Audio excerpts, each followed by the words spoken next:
Now the Senate will come to order. The senators will please take their seats. Those persons not entitled to the privilege of the floor will please retire to the gallery. The senators and all in attendance will stand and be led in prayer by the Reverend Eric Kalinga from His Village Church in Culpeper, Virginia. Following the prayer, all will remain standing and be led in the Pledge of Allegiance to the flag of the United States of America by Senate Page Zach Simon. Good morning, ladies and gentlemen, to all senators, Lieutenant Governor, Madam Clerk, staff, Senator Pages, and thank you for the opportunity and the privilege to have us here. Before I pray, please allow me to make a few remarks. And this chamber in the state capitol is literally a symbol of democracy and freedom. Born and raised in Africa, I have seen the damage caused by oppression and dictatorship. On July 4th, 2016, I had the privilege to become an American citizen, and it is an honor that I really value. So I'm very humbled to be in this place with you guys today. Let us pray. God Almighty, creator of heaven and earth, let your name be glorified. You alone deserve all the praise. Thank you for your love for us, and thank you for the freedom that we have in this country. We ask for your kingdom to come, O Lord. Let the government of heaven come and rule this place. Father, I pray that this chamber will seek to do your will more than anything else. Proverbs chapter 24, verse 3 and 4 says, "Through wisdom a house is built, by understanding it is established. By knowledge the rooms are filled with all precious and pleasant riches." Father God, I ask for you to give every member represented here in this Senate chamber wisdom, knowledge, and understanding to make decisions and legislations that will help build rich, stable, and strong communities for your people. Father, I pray for reconciliation. Lord, I ask that every member in this chamber will be reconciled first with you and then with one another. I pray for oneness in this place. I pray that every decision that they make, Father God, will be for the people and will bring glory to you. I pray that the people will love and forgive each other. In Philippians chapter 2, verse 3 and 4 says, "Don't be selfish. Don't try to impress others. Be humble, thinking of others as better than yourself. Do not look to your own interest, but take an interest in others too." Father, I pray that this passage of Scripture serve as a reminder to everyone in this chamber. Lord, I pray for humility, selflessness, and more importantly, I pray that they will love one another as you have loved them. Father, I ask that you preserve the heritage of this country. God, protect the values and foundations upon which this country was built. Father, we pray that every member in this place will commit themselves to protecting those values and foundations. I ask for a special blessing upon our President, his cabinet, the Vice President, the Congress, the Supreme Court, and all the senators here today, the House of Delegates, the Governor, the Lieutenant Governor, Madam Clerk, all the staff members, and everyone who has answered the call to serve our great Commonwealth and country. Father, I pray that you will protect and bless their homes, their families. Father, we ask, and we say this, we say thank you for the sacrifices that they have made to serve your people. It is in Jesus' mighty name I pray. Amen. Amen.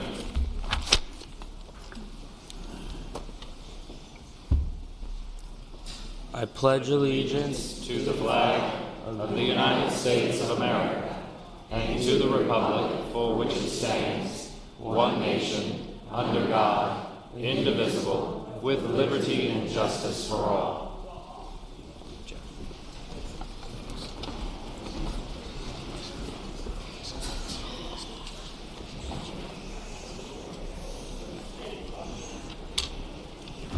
Clerk will call the roll. All those in attendance will please record their vote aye.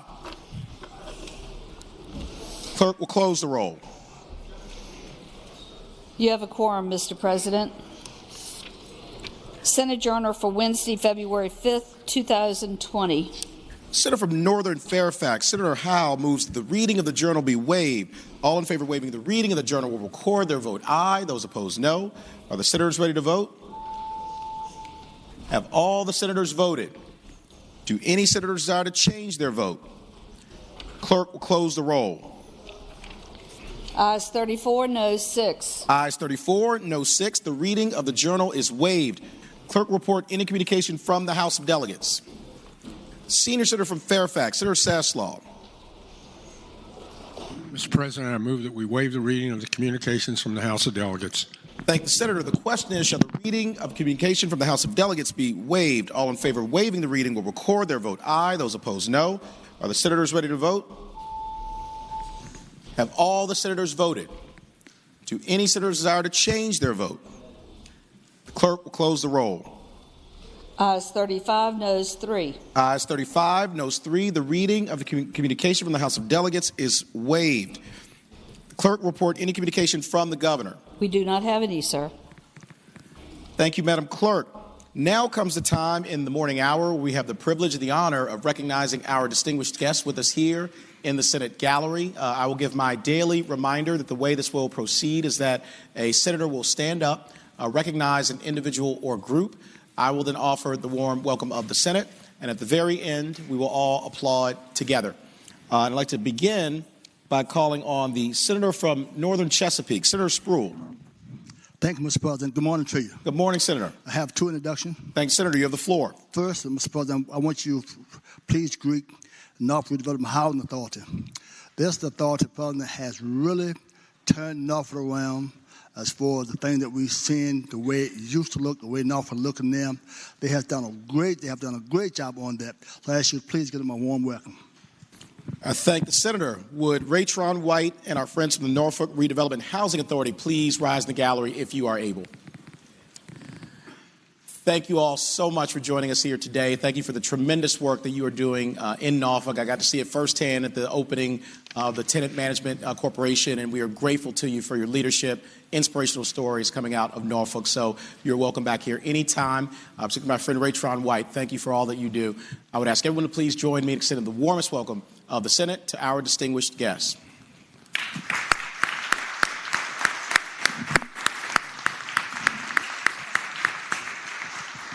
Senator from Northern Chesapeake, Senator Spruill. Thank you, Mr. President. Mr. President, secondly, we have one of our Paige Casey, her mother's here, Lisa Hicks Thomas. You might remember that name, who has done a great job for the city, a great job for the state for a while, working for the governor, and the job that she has there. And one time, Mr. President, we have almost tagged her to run for governor, but she wouldn't do it because there was not enough money in it for her to do that. And she, as my friend, has done a great job. Will you please welcome her, Mr. President? I thank the Senator. Would Lisa Hicks Thomas please rise in the gallery? And you're already risen. Lisa, it is so wonderful to see you. You're a friend to all of us here in this chamber. We appreciate all that you do at the state level and the city level. You've been a true leader in this Commonwealth for many years and will be for many more years to come. And know that Senate Paige Casey is your pride and joy. So I know she is also very excited that you're here today. So I would ask everyone to please join me and extend the warmest welcome of the Senate to our distinguished friend, Lisa Hicks Thomas.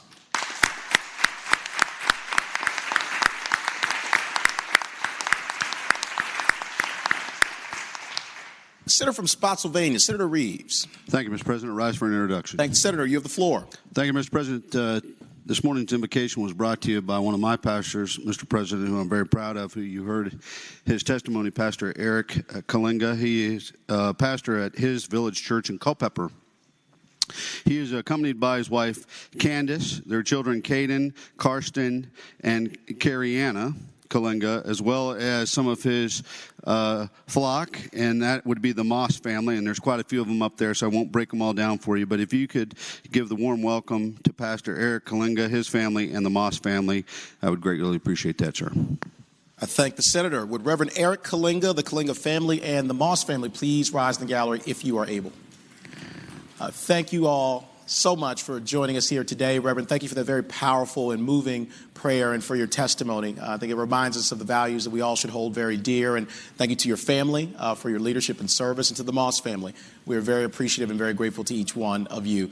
We echo the eloquent, generous words of Senator from Spotsylvania, Senator Reeves, and I would ask everyone to please join me in extending the warmest welcome of the Senate to our distinguished guests.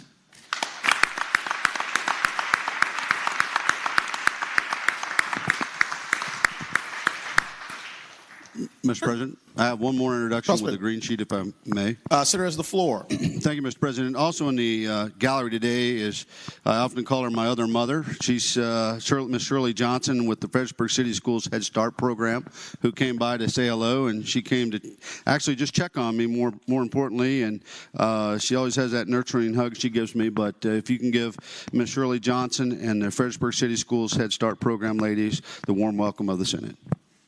I thank the Senator. Would our wonderful friend Shirley Johnson and anyone from the Fredericksburg City Schools Head Start program please rise in the gallery if you're able. Thank you all so much for joining us once again this year in the Senate. Thank you for all the great work you do in Fredericksburg to give a brighter future to our young children and to their families and to give them hope and opportunity. We're grateful to every single one of you, Shirley. You're an extraordinary woman, and thank you for all that you do, and a friend to Senator Reeves and to so many of us. So we're grateful to you. We wish you nothing but the best in the future, and I would ask everyone to please join me in extending the warmest welcome of the Senate to our distinguished guests.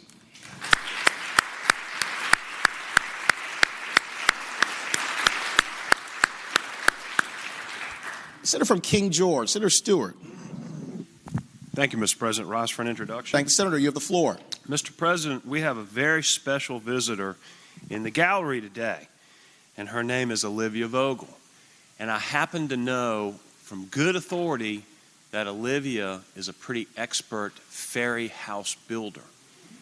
And I've heard stories about that and the intricacies of the fairy houses that she's built and the observations of little fairies, and she's just a delightful, adorable young lady who has a very vivid imagination, and she's also the daughter of my seatmate. And I would ask that you offer her the very warm welcome of the Senate. I thank the Senator. Would our friend Olivia Vogel please rise in the gallery if you're able?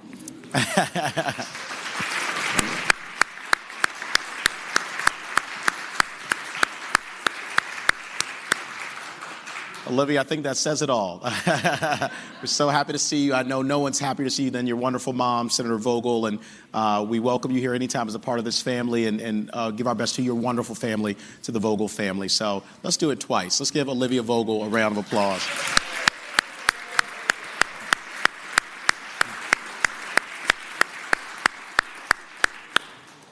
Senator from Portsmouth, Senator Lucas. Thank you, Mr. President. I rise for the purposes of two introductions. I thank the Senator. You have the floor. Well, thank you, Mr. President. First of all, I'd like to recognize a group from Danville. It's the Honorable Sherman Saunders, who is a member of the Danville City Council. And also there are others with him. Councilman James Buckner from Danville, member of the City Council. Ken Larkin, City Manager. And Mr. President, they've been here almost all week long, and so I think they really deserve the very warm welcome of the Senate because they've come down and supported Senate Bill number 36. So with that, Mr. President, I would really appreciate it if you would extend to them the very warm welcome of the Senate. I thank the Senator. Would our friends Sherman, James, and Ken from the Danville City Council and City Government please rise? You're already risen. Thank you all so much for being here. Thank you for the tremendous work that you do in Danville and around the Commonwealth of Virginia. You are true leaders, and we are grateful for all that you do in that wonderful city with such great history, but also such a wonderful future ahead of it. So we echo the eloquent, generous words of Senator from Portsmouth, Senator Lucas, and I would ask everyone to please join me in extending the warmest welcome of the Senate to our leaders from Danville.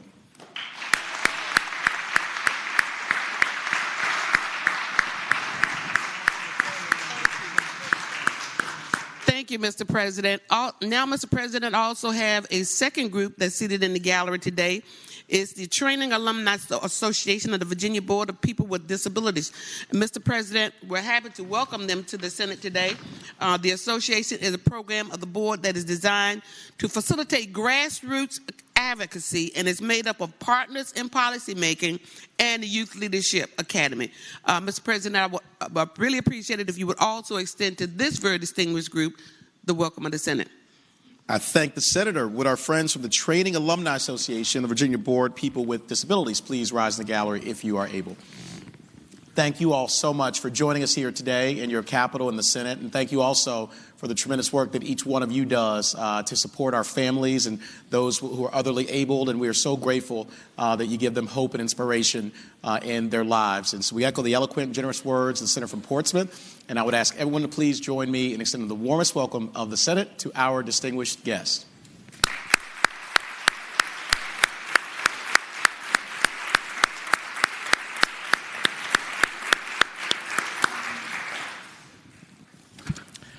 Senator from Washington, Senator Pillion. Thank you, Mr. President. I rise for the purpose of an introduction. I thank the Senator. You have the floor. Hey, thank you. I know. I took the mic one more time from her. All right. Mr. President, in the gallery today, we have members of the 27th Annual Leadership Washington County, led by our good friend, Barry Fireball. I know you met with him yesterday. I ask that we give them the warmest of welcomes from the Senate. I thank the Senator. Would our friends from Leadership Washington County please rise in the gallery if you are able? Thank you all so much for being here today. Thank you for your tremendous leadership in Washington County. I know that Senator Pillion is particularly proud of each one of you, and I had the opportunity to meet with you and such wonderful leaders in the private sector, civic sector, great small business owners and entrepreneurs, and also people take care of our young children as well. So we are grateful to you. I'm ordering a basket from you down there in Washington. And I'm also bringing my kids to come play at your small business. So thank you guys so much. I would ask everyone to please join me to send the warmest welcome of the Senate to our friends from Leadership Washington County.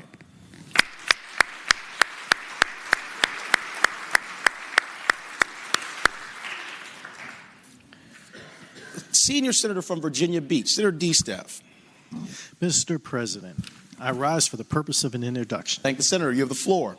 On behalf of myself, the junior senator from Virginia Beach, and the senator from Spotsylvania, today we have been joined by Geico Associates from Virginia Beach and Fredericksburg.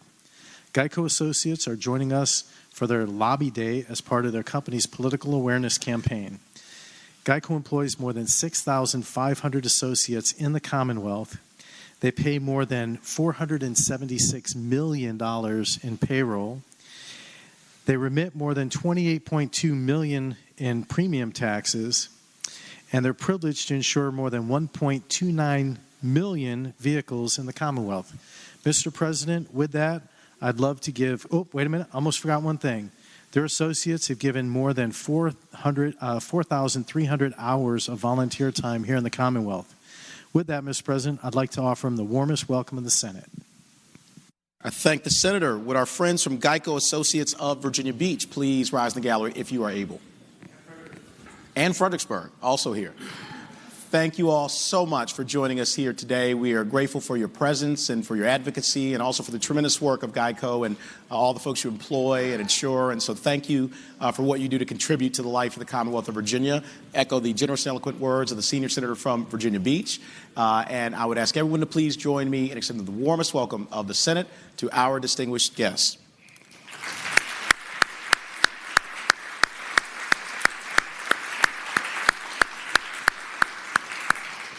Senator from Northwestern Fairfax, Senator Boysko. I rise for an introduction, Mr. President. Senator has the floor. Thank you, Mr. President. Today in the gallery, we have members of the Virginia Values Coalition. And the Virginia Values Coalition members come from all walks of life here in Virginia. They believe that protecting our LGBTQ community should be protected from discrimination. Members are faith leaders, business leaders, parents, law enforcement officers, veterans, and people from all political ideologies coming together to make Virginia a safer place for all people to live, work, and play. And I ask that you give them a warm welcome. Thank you. I thank the Senator. Would our friends from the Virginia Values Coalition please rise to the gallery if you are able? Thank you all so much for joining us here today in your Senate and in your Capitol, and thank you for your tremendous leadership in making Virginia more fair and a place that values equality and supports everyone, no matter their walk of life, who they love, how they identify, and we're grateful to each one of you for your leadership in that regard to make sure we're inclusive here in the Commonwealth. So I would ask everyone to please join me in extending the warmest welcome of the Senate to our friends and leaders from the Virginia Values Coalition.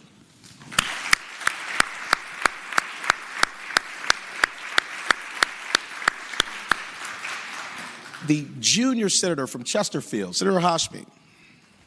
Good morning, Mr. President. Morning, Senator. I rise for the purpose of an introduction. You have the floor. I'm excited to share that today actually represents the first annual Asian and Pacific Islander Civic Engagement Day. The purpose of the day is to make a difference in the lives of Virginia's Asian and Pacific Islander community through advocacy and engagement. We're joined today by the many members of the Asian community. We have advocates and a guest of the Governor's Virginia Asian Advisory Board, the Asian American Society of Central Virginia, and the Asian Americans Impacting Virginia Group. I just want to quickly introduce the chairs of these three very important organizations. May Navar is chair of the Governor's Virginia Asian Advisory Board. Mahmood Chaudhry represents the Asian American Society of Central Virginia, and Laura Foe is chair of the Asian Americans Impacting Virginia. They are going to be hosting a wonderful reception this evening at 6 p.m. at the Bank of America. Once again, I fervently hope that our committee meetings will end in time so that we can join them at the reception this evening, and I ask you to give the warm welcome of the Senate. Thank you. I thank the Senator. Would our friends and leaders from the Asian American Pacific Islander Civic Engagement Day contingent please rise in the gallery if you're able. Thank you all so much for all that you do to lift up not only the Asian American community here in the Commonwealth, which is a very significant community, but also really around the country. Your leaders in many different fields, and we're grateful for your presence and for the strength of your leadership. And we look forward to you doing wonderful things to come here in the future. And also to that great reception you have tonight. We all hope we'll be able to make it out. So I would ask everyone to please join me in extending the warmest welcome of the Senate to our distinguished guests.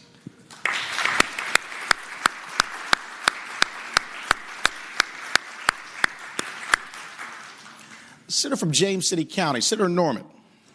Thank you, Mr. President. I rise for purposes of an introduction. I thank the Senator. You have the floor. Mr. President, I'll extend an apology to the Senate because the introduction is going to be just a little bit longer than I would normally do, but I think it warrants a very special opportunity. Senator Delegate Cox and I had the privilege of co-chairing the 2019 commemoration, which was known as Americans' Evolution.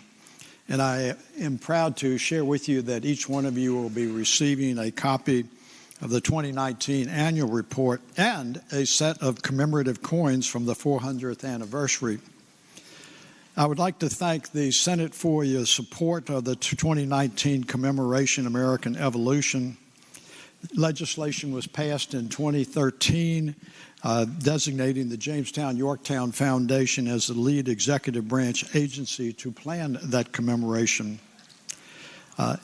As the past chair of the Jamestown-Yorktown Foundation, I'm very pleased to share with you that we have a new executive director who is known to many of you, and that is Christy Coleman. Christy came to us as the CEO of the American Civil War Museum here in Richmond, where she served since 2008. She is succeeding Phil Emerson, who I believe has been with the foundation just a tad over 34 years. But we are excited about having Christy with us. There was a significant amount of investments that were made by the Commonwealth in the 2019 commemoration, and I'd like to share some highlights with you. There were over 305 local and state and national partners from every corner of the Commonwealth that participated. Between 2016 and 2019, there were 363 commemorative events that were held. There were over 2.6 million individuals who participated or attended a 2019 commemorative event. There were 25 signature events, which ranged from the first African landing down at Fort Monroe to the first English Thanksgiving. For those of you that are sensitive to finances, I would say that we leveraged the Commonwealth's investment, which was about $23 million over 5 years. The commemoration was able to generate $4.3 million in contributions from 42 private donors. This was the first digital commemoration, and our global media reached extraordinary numbers, resulting in, if you can believe this, 28 billion traditional and social media impressions. The preliminary results from the combined economic impact from the commemoration and visitor spending since July of 2016 is projected to be $144 million, and that's a pretty good return on investment. State and local tax revenues contributed another $7 million. For those of you that have been around since 2007, I know that some of you got exhausted from my comments on the 2007 commemoration, but 2019 has been extraordinary. And as I was looking through my memorabilia, I found a pin from 2007, if you can believe that. And it's not quite as old as Senator Saslaw, but it's getting there. Joining Christy Coleman in the gallery today are several key individuals that I would appreciate, Mr. President, you extending a collective welcome to the Senate of Virginia. They include Ben Dendy, who has, I think, been on the foundation since 1699, Frank Atkinson, George Martin, and Jackie Stone, who've done a tremendous amount through McGuire Woods, Paul Kuntz, who was responsible for raising many of the private dollars that came in, and many of you know him as formerly working with Dominion Energy. A very dear and long-term friend of mine, the Honorable Gene Zeidler, who's from Williamsburg and a former mayor of Williamsburg, is with us. The former Senator Mary Margaret Whipple, which many of you recall. Former Delegate Glenn Oder, who is also up there, who is the man that is overseeing and revitalizing Fort Monroe.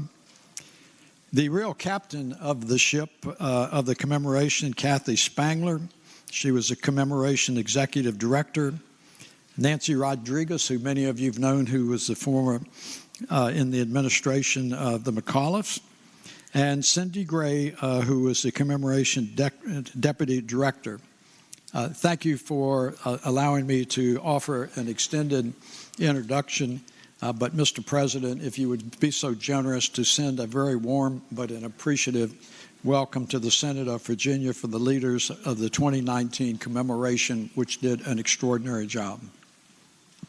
I thank the Senator. Would our leaders from the 2019 commemoration American Evolution please rise in the gallery if you are able? Thank you all so much for your tremendous leadership. This was such a distinguished group of leaders in the Commonwealth of Virginia who came together over the course of course, many years to plan something that was on display not just for Virginia and not just for America, but really for the world. And you did us all very proud with the way that you executed and brought everyone together. It was really a healing moment after 400 years. And we like to say that this year is the first year of the next 400 years, and you have set us all out on a really wonderful foot, taking the best of our history, being honest about some of the worst of it, but helping us all to rise in the process. And so we echo the eloquent and generous words of the Senator from James City County, who I know was very much involved. I also see my friend Governor Hager, who is up there, who's an extraordinary leader, and we're honored to have him back here as well.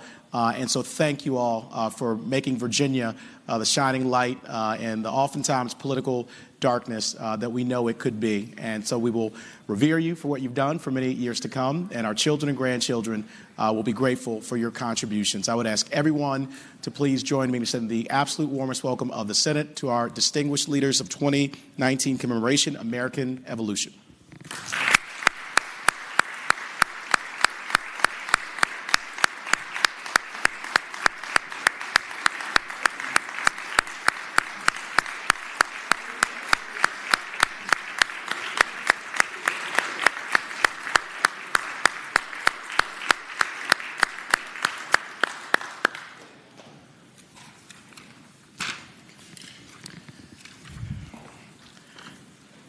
The Senator from George Mason, Senator McPike. Good afternoon, Mr. President. You got them both in one. It's all right, Mr. President. I rise for the purpose of an introduction. The senator has the floor. On behalf of the senator from Spotsylvania, Senator Reeves, and myself, I'd like to ask you, Mr. President, to provide a welcome to a group from George Mason University that's here today that Madam President Ann Holden kindly brought down for Mason's Lobby Day. I had the pleasure of speaking with two of the students, Amanda and Dawson, for a little bit, as well as the whole group, about their experiences at George Mason, and continue to be fascinated by their insight. They're interested in the legislative process.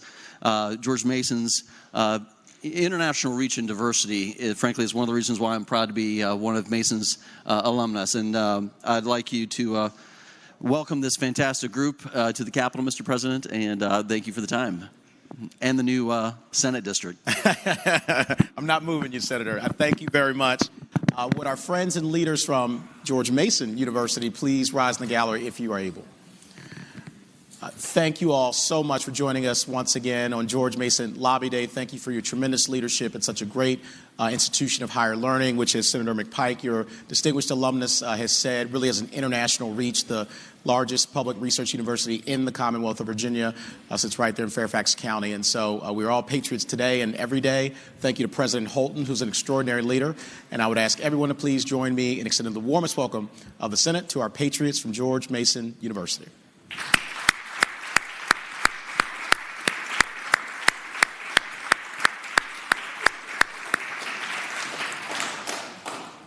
Do any other senators wish to be recognized for purposes of an introduction? Is there any other business to come in the morning hour? Seeing none, the clerk will call the calendar. Senate calendar for Thursday, February 6, 2020, unfinished business Senate. Senate Bill 582 is passed the House with amendment. Senator from Northern Fairfax, Senator Howe. Thank you, Mr. President. I move that we concur with the House recommendation. And speaking to that, Senator has the floor. This is the bill that the conformity bill dealing with the tax codes, and the amendment is strictly technical. If you look at it, you just see they've corrected a code section. Thank the senator. Do any other senators wish to be heard regarding Senate Bill 582? Seeing none, the question is, shall the Senate concur in the House amendment? All in favor of the motion will record their vote aye. Those opposed, no. Are the senators ready to vote? Have all the senators voted? Do any senators desire to change their vote? Clerk will close the roll. Ayes 40, noes 0. Ayes 40, noes 0. The Senate concurs with the House amendment. Uncontested calendar, Senate bills on third reading. Senior Senator from Fairfax, Senator Sasslaw. Mr. President, I move that the Senate bills on third reading on the uncontested calendar, pages 2 through 6, that's Senate Bill 378 through Senate Bill 1002, be placed on their final passage in a block after the clerk, on their final passage in a block. Any senator desiring to remove a bill from the block, please do so after the clerk has read the number of the bill. Thank the senator. The question is, shall the Senate bills on the uncontested calendar, third reading, pages 2 through 6, Senate Bill 378 through Senate Bill 1002 be placed upon their final passage in the block, with the understanding that any senator desiring a bill be removed from the block will do so after the clerk has read the number of the bill. All in favor of the motion will say aye. Those opposed, no. The ayes have it. The motion is agreed to. The bills are before us in the block. The clerk will read the number of the bills. Senate Bill 378, Senate Bill 440, Senate Bill 541, Senate Bill 602, Senate Bill 603, Senate Bill 670, Senate Bill 683, Senate Bill 840, Senate Bill 870, Senate Bill 875, Senate Bill 1002. Thank you, Madam Clerk. Question is, shall the bills in the block pass? All in favor of passage of the bills will record their vote aye. Those opposed, no. Are the senators ready to vote? Have all the senators voted? Do any senators desire to change their vote? Clerk will close the roll. Ayes 40, noes 0. Ayes 40, noes 0. The bills in the block pass. Regular calendar, Senate bills on third reading. Senate Bill 404, a bill relating to health insurance short-term limited duration medical plans. The junior senator from Chesterfield, Senator Hashmi. Thank you, Mr. President. I move the passage of SB 404 and speaking to the bill. Senator has the floor. SB 404 is designed to protect our consumers against short-term, limited-duration health care plans. These health care plans can be used for up to 6 months, but research and our understanding of these plans indicates that they are really not supportive for the general consumer. These plans, STLDs, are not subject to ACA protections. They can deny coverage for pre-existing conditions. They charge higher premiums based on age and gender, and they can charge high deductibles and cost sharing. We know that they are effectively disruptive to our general health care needs in Virginia. STLDs in Virginia also don't have to cover prescription drugs, maternity, or mental health and substance use disorder benefits, and they don't have to comply with Virginia coverage mandates because most of these plans are sold by out-of-state associations. With the recommendations made by Senator Barker, I recommend that we pass this bill. Thank the Senator. For what purpose is Senator from Henrico? Senator Donovan, rise. Thank you, Mr. President. I rise to speak to the bill. Senator has the floor. Thank you, Mr. President. I wish to speak against this bill. These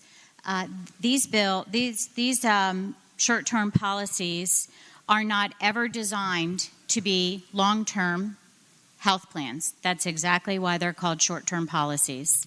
They fill a niche in the market for people who are trapped in between open enrollment opportunities that can be 11 months if they have an episode that causes them to fall off of their regular plan. These plans are very important to the people who would go without health insurance without them. When you make them have to renew that plan again in 3 months or 6 months, as it has now been amended, you force them to undergo another process for underwriting, which may cause them to have increased premiums for the second half of the re-enrollment. And this is, these bills have been around, these plans have been around for a very long time, and they are now trying to be conformed to the Affordable Care Act, which is not working for a lot of our constituents. It is a mistake to change these. In fact, the only reason it has to be changed is because the federal government made a change that allowed the Bureau of Insurance to change this last year. And so now we're going to supersede and intervene for political reasons that are not in the best interest of our constituents. And again, we have Big Brother legislation going through here that is telling our constituents they're not smart enough or clever enough or don't know how to run their budgets well enough to actually choose a plan that is different than the forced plans from the Affordable Care Act. I hope you will vote against this bill in favor of your constituents. Do any other senators wish to be heard regarding Senate Bill 404? Seeing none, the question is, shall Senate Bill 404 pass? All in favor of the motion will record their vote aye. Those opposed, no. Are the senators ready to vote? Have all the senators voted?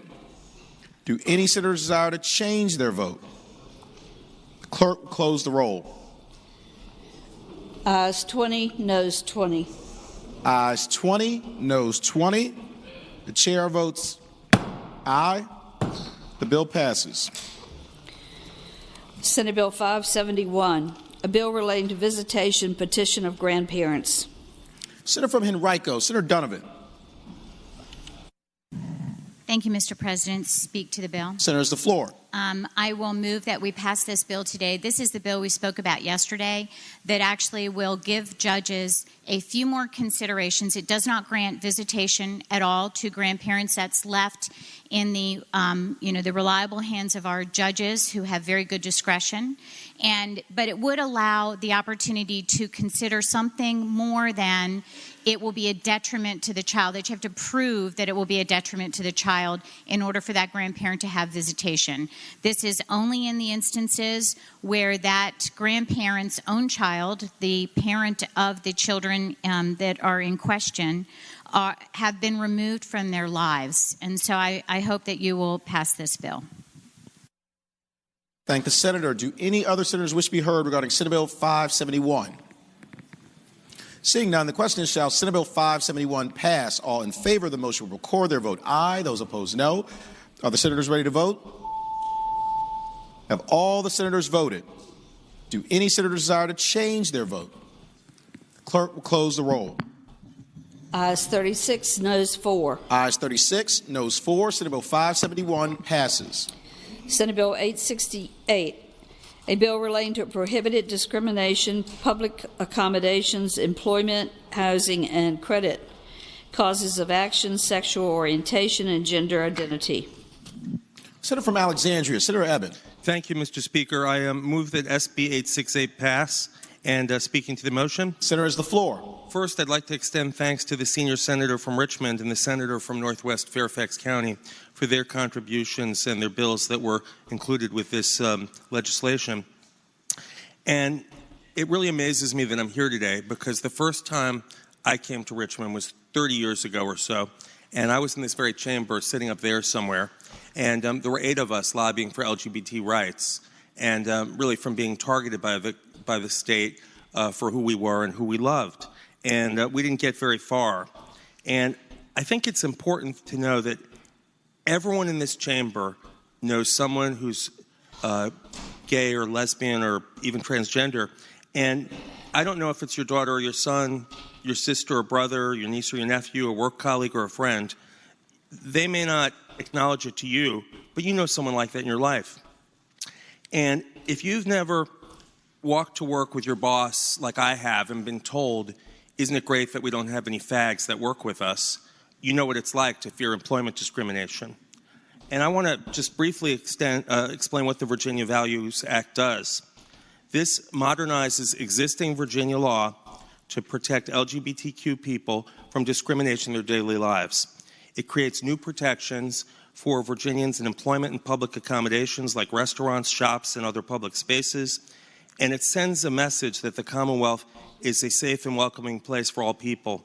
And in many portions of the Act, it doesn't just protect gay people.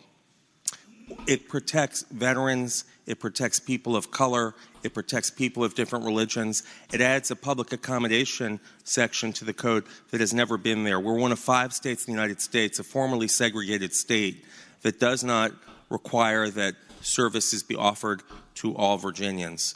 And that is the bill, and I renew my motion that the bill pass. Thank the senator. For what purpose is Senator from Lynchburg? Senator Peake rise. Yes, thank you, Mr. President. I ask if the patron would yield for a question. Will the senator yield? Yes, I'll yield. Senator yields. You have the floor. Thank you, Mr. President. I'm looking at lines 119 through 121 where it defines the term gender identity. And my question to the patron is it this statute that the person does not need to undergo any type of physical surgery or hormone therapy to qualify under that definition in the bill? Yeah, Senator has the floor.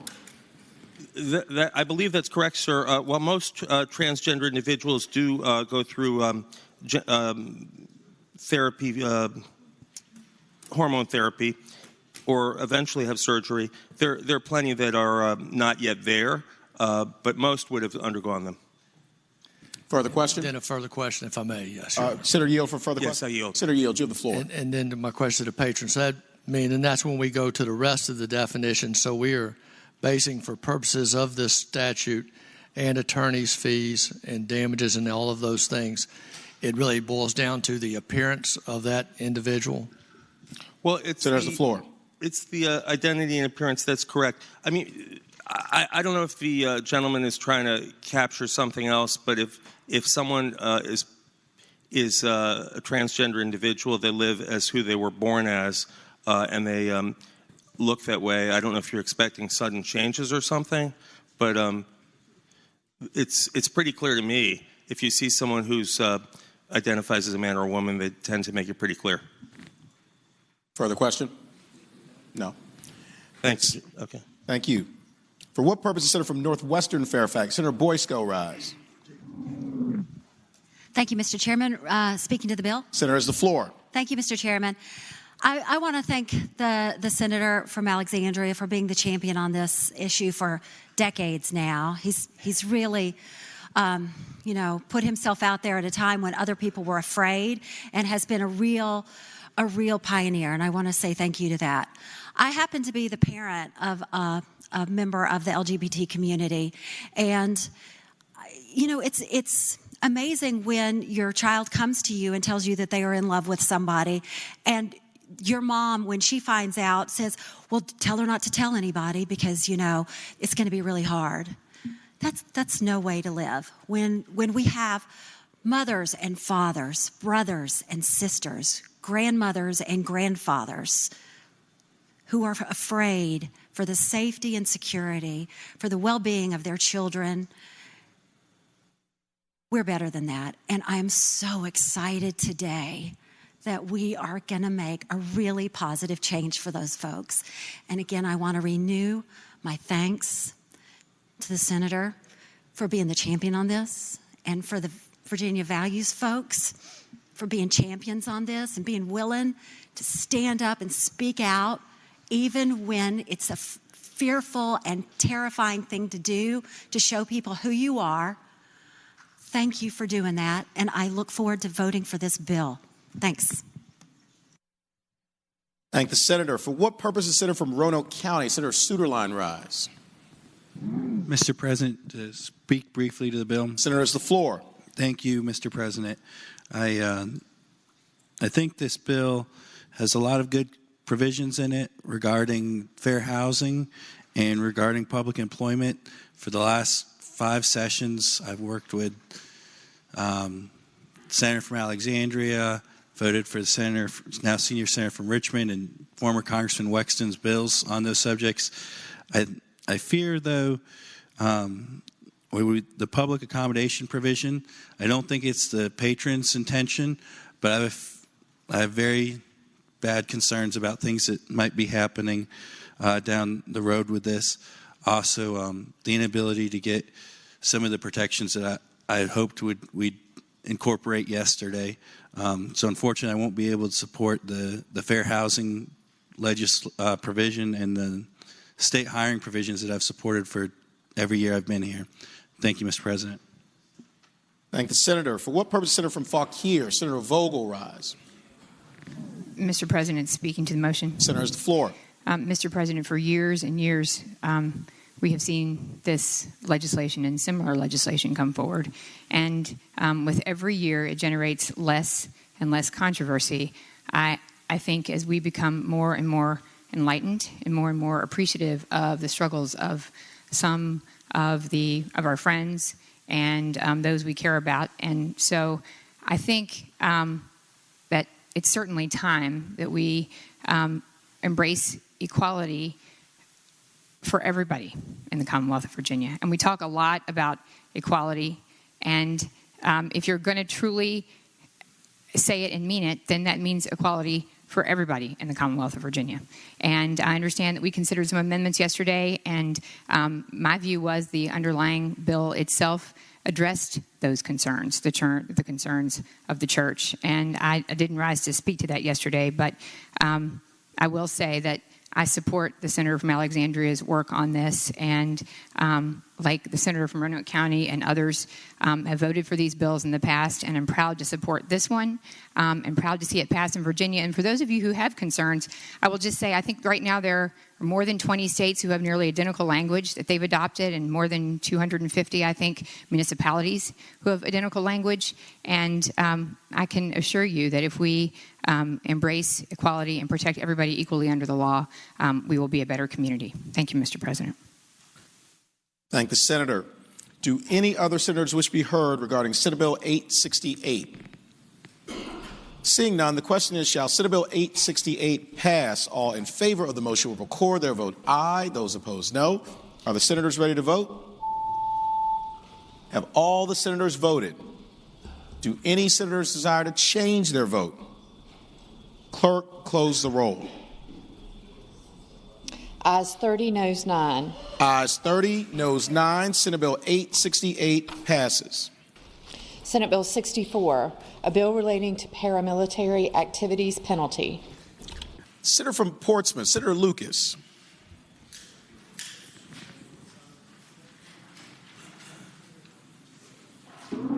Thank you, Mr. President.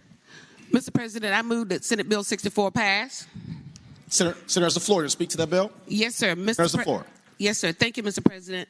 Mr. President, what this bill does, it helps to prevent future violence like that which we saw in Charlottesville, in addition to sending a message that any group that elects to assemble in order to intimidate others will not be allowed.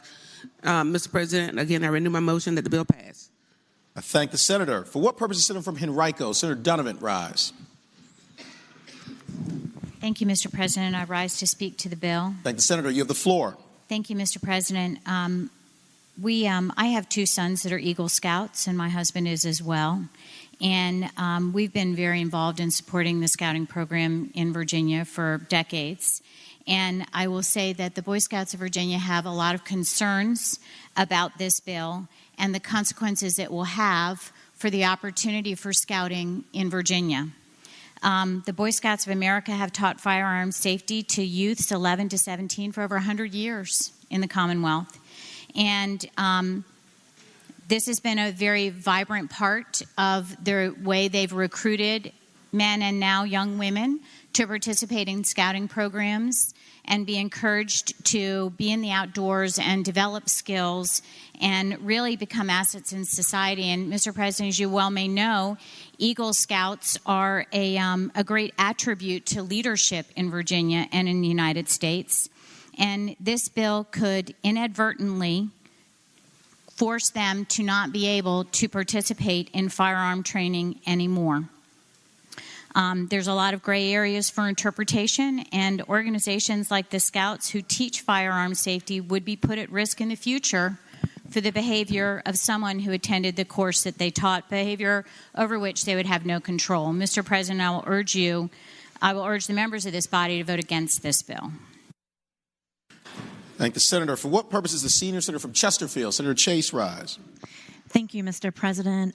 May I ask a question of the patron, the senior citizen from Senior Citizen? I am a senior citizen. I apologize. Senator, That's okay. I am a senior Senator from citizen. Portsmouth, Senator Lucas. Will Senator yield for a question? Yes, I yield, Mr. President. I thank the senator. I was having flashbacks to yesterday. Senator has the floor. Thank you, Mr. President, and thank you. My question is this. Would Senate Bill 64 make individuals assembling armed on lobby day illegal? Senator has the floor.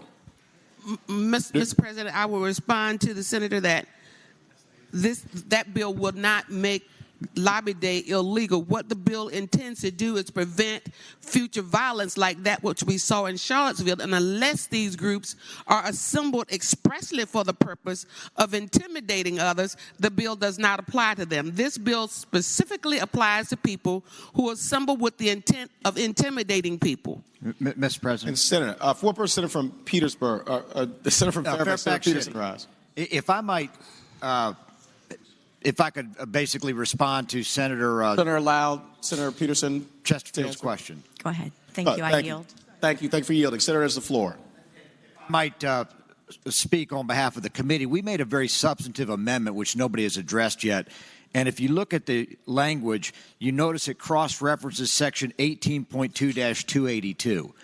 That is a criminal code statute which references brandishing. Right. Brandishing is when you not only have a weapon on you, but you actually point it at somebody with the intent of causing fear or intimidation. So it's not just assembling with weapons or drilling or Boy Scouts. It's when you actually take a weapon and brandish it at somebody, which is already a felony in Virginia, with the intent in causing fear for that. We made that change specifically in the courts committee, or whatever we call it now. Judiciary. Judiciary. In order to accomplish the purpose that Senator Lucas asked us to. President. Senator, is there further questions, Senator? Yes, thank you. Yes. I have one further question from the senator from Fairfax City. Senator from Fairfax City, will you yield for another question? Thank you. If Senator Lucas doesn't mind, sure.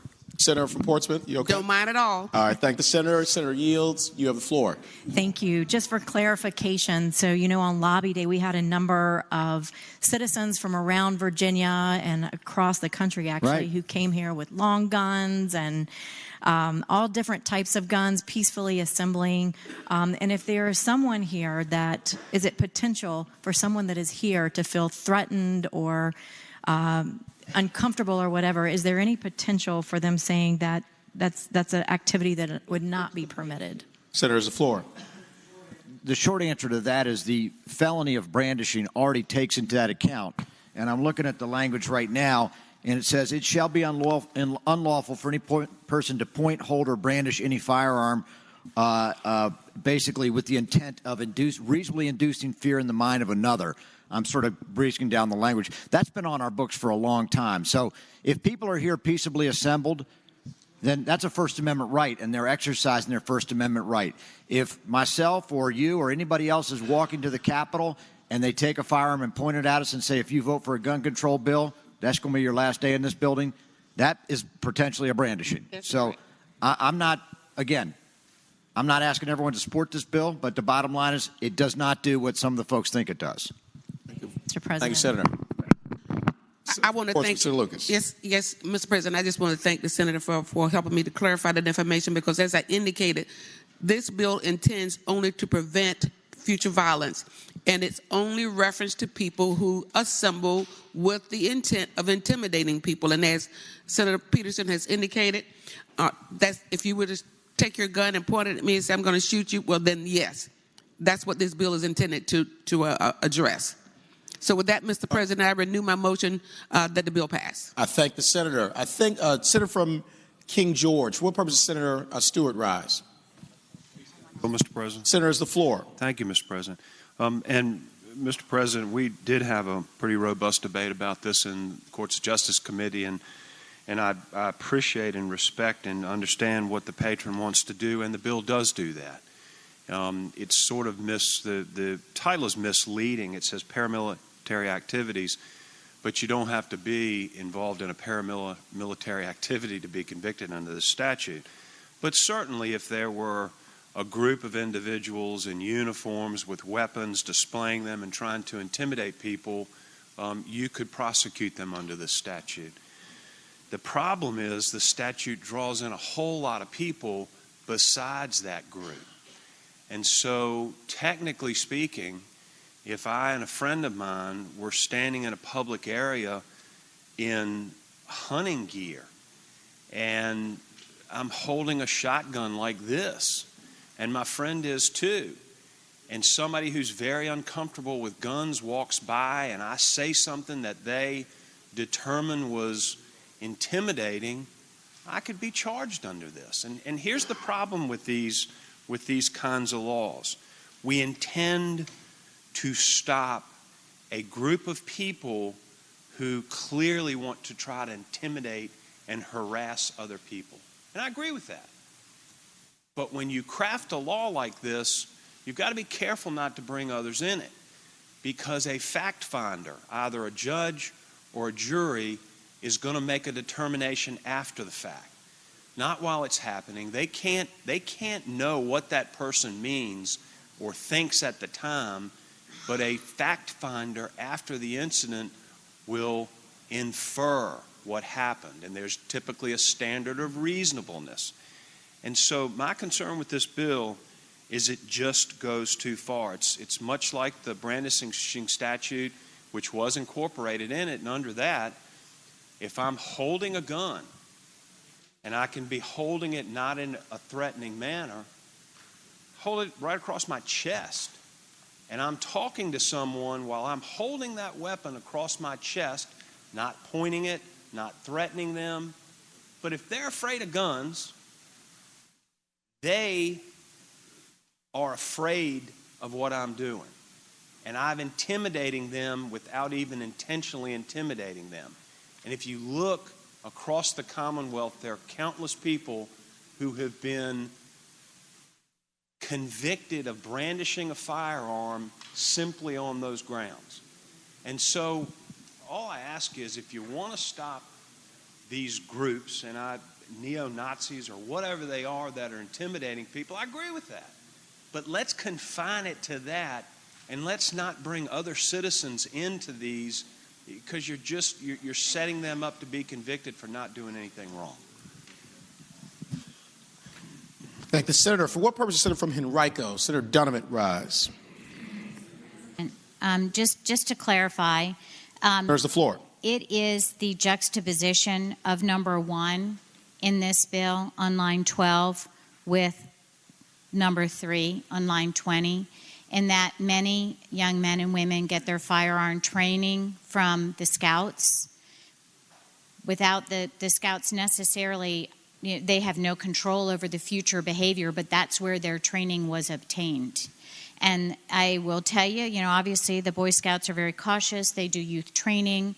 They take a lot of precautions, and they're adverse to being put in any jeopardy. But in this situation, they have a great deal of concern that the teaching that they do in firearm safety will subsequently be affiliated with bad judgment of somebody they trained at a later time. And I think that's their concern about an unintended consequence of this bill, but they are deeply concerned. And I wanted to share that. Based on that, I feel like it's not ready for prime time. I'm sorry this didn't come up in committee, but it was shared with me. And so that is the issue that I'm addressing that I'm very concerned about. Thank you, Mr. President. Thank the senator. For what purpose, Senator from Russell? Senator Chafin, rise. Mr. President, I rise to talk about the bill. Senator has the floor. And I heard the testimony in committee, and I'm concerned, like some of my colleagues, about the unintended consequences of the bill. I think the gentlelady from Portsmouth has the most honorable of intentions with regard to her bill. I think she seeks to address those things that occurred in Charlottesville, which were horrendous. And we all know that. We all believe that. We'd all want to avoid that. But, Mr. President, we're coming off on the heels of the largest assembly of individuals in support of the First Amendment in this city, in the capital city, since the Civil Rights Movement. We've not seen that many people assemble here in Richmond in support of their First Amendment rights and in support of their Second Amendment rights. So, Mr. President, we've seen bills this session that have passed and may become law, that we've seen bills that are prohibition of guns, that call for the prohibition of guns in certain circumstances. We've seen bills that in certain circumstances call for the confiscation of guns in certain circumstances. We've seen, now we're seeing what I fear, the unintended consequences, is the suppression of guns, the suppression of the carrying and the outward display of an individual's constitutionally protected rights under the Second Amendment to carry and possess a firearm. And I know everything in me from my years as an attorney, my time as working as a prosecutor. I know in my heart there will be unintended consequences to this. I know that we have different opinions about firearms in this Commonwealth. When we hear about firearms from different witnesses, we have people who are very comfortable with them. They're as comfortable with firearms as they are with the handkerchief that a lot of gentlemen carry in their pocket. And then we have people who look at a firearm as though it's a snake. They're afraid of it. They don't like the firearm, and they fear the firearm, and naturally they are offended and fear those who who display the firearm. So I am very concerned, Mr. President, that those individuals will be so offended, genuinely offended, that they will fear and they will take charge. And once again, the potential is there for good, law-abiding people who have absolutely no evil in their heart, no bad intent, no intention to do anything, carrying their gun completely unloaded, to be charged. And they will be forced to undergo the expense, the humiliation of a public charge, of having to hire an attorney, of having to appear before a court of law, perhaps before a jury of their peers to defend themselves. That's what I fear about this bill, Mr. President, and I agree with the gentlelady from Henrico. I don't think the bill is quite ready for prime time. Thank you. Thank the senator. Do any other senators wish to be heard regarding Senate Bill 64? For what purpose does Senator from Bath, Senator Deeds, rise?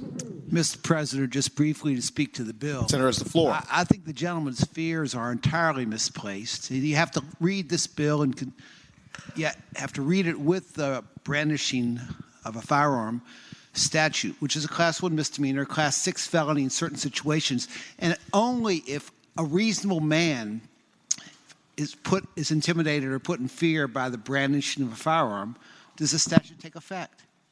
There's no violation unless there's a reasonable expectation or intimidation from the activity that occurs. I've prosecuted and defended these cases. If there's not a reasonable expectation or if there's not a reasonable idea that the person is going to be intimidated by the conduct, there's no criminal offense. What purpose does Senator from Rockingham, Senator Obenshain, rise? Mr. President, speak to the bill. I appreciate the Senator from Bath's comments. We've heard on the floor during the course of this session how reasonable people from different parts of the state react to somebody holding a firearm. You know, we had a lot of people from across Virginia who came from different backgrounds here in Richmond back on January 20. And if you canvass people in this room, I would suspect that there was a wide variety of reactions as to whether they were in fear for their safety. And I've heard some of my colleagues on both sides in the House and the Senate say that they were afraid. Notwithstanding the fact that nothing happened. We heard comments about somebody actually displaying a firearm in public in Alexandria at a farmer's market, and how people there were afraid. I would suspect that guy, if there was somebody else with them, they'd have been charged under this statute. And I don't know whether they'd have been convicted, but my guess is that they might be convicted in Alexandria, but might not be convicted in Bath County. So, what we're doing is we're adopting a standard that creates a crime depending upon who's perceiving it. And it may be a crime in one part of the state, but not in another part of the state. So be careful where you come visit. And when I heard the questions and responses about Lobby Day, I suspect, especially given some of the reactions to Lobby Day this year, that there are going to be people who are going to be charged for simply coming to Richmond who want to defend their Second Amendment rights. I think this statute is one that is going to create serious disparities from one part of the state and discrepancies from one part of the state to another. And I would certainly hope that we would take a step back and not pass this. Do any senators other than the patron wish to be heard regarding Senate Bill 64? Seeing none, call the senator from Portsmouth, Senator Lucas. Thank you, Mr. President. And before I move to pass the bill again, I just want to make one statement, and that is that my daddy had 14 brothers and one sister. They all had guns. I grew up around guns, all kinds of guns. Each one of their children loved guns, was never afraid of guns. I was never afraid for one moment on Rally Day. The only thing that bothers me is when people brandish their firearms. And that's what this bill is intended to get to. And so with that, Mr. President, I would like to renew my motion that the bill pass. Thank the senator. The question is, shall Senate Bill 64 pass? All in favor of the motion will record their vote aye. Those opposed, no. Are the senators ready to vote? Have all the senators voted? Do any senators desire to change their vote? Clerk will close the roll. Ayes 21, noes 19. Ayes 21, noes 19. Senate Bill 64 passes. Senate Bill 71, a bill relating to possession of firearms, other weapons on school property. Senator from Portsmouth, Senator Lucas. Thank you, Mr. President. Senate Bill 71 is a bill to relating to possession of firearms and other weapons on school property. And so I know that there are going to be a lot of remarks about that, but I'll still go on and move passage of Senate Bill 71. Thank Mr. you, President, and Mr. Floor. Yes, sir, Mr. President. The bill expressly clarifies that that no person who possesses a firearm on school or other property can do so. No, that's not what I want.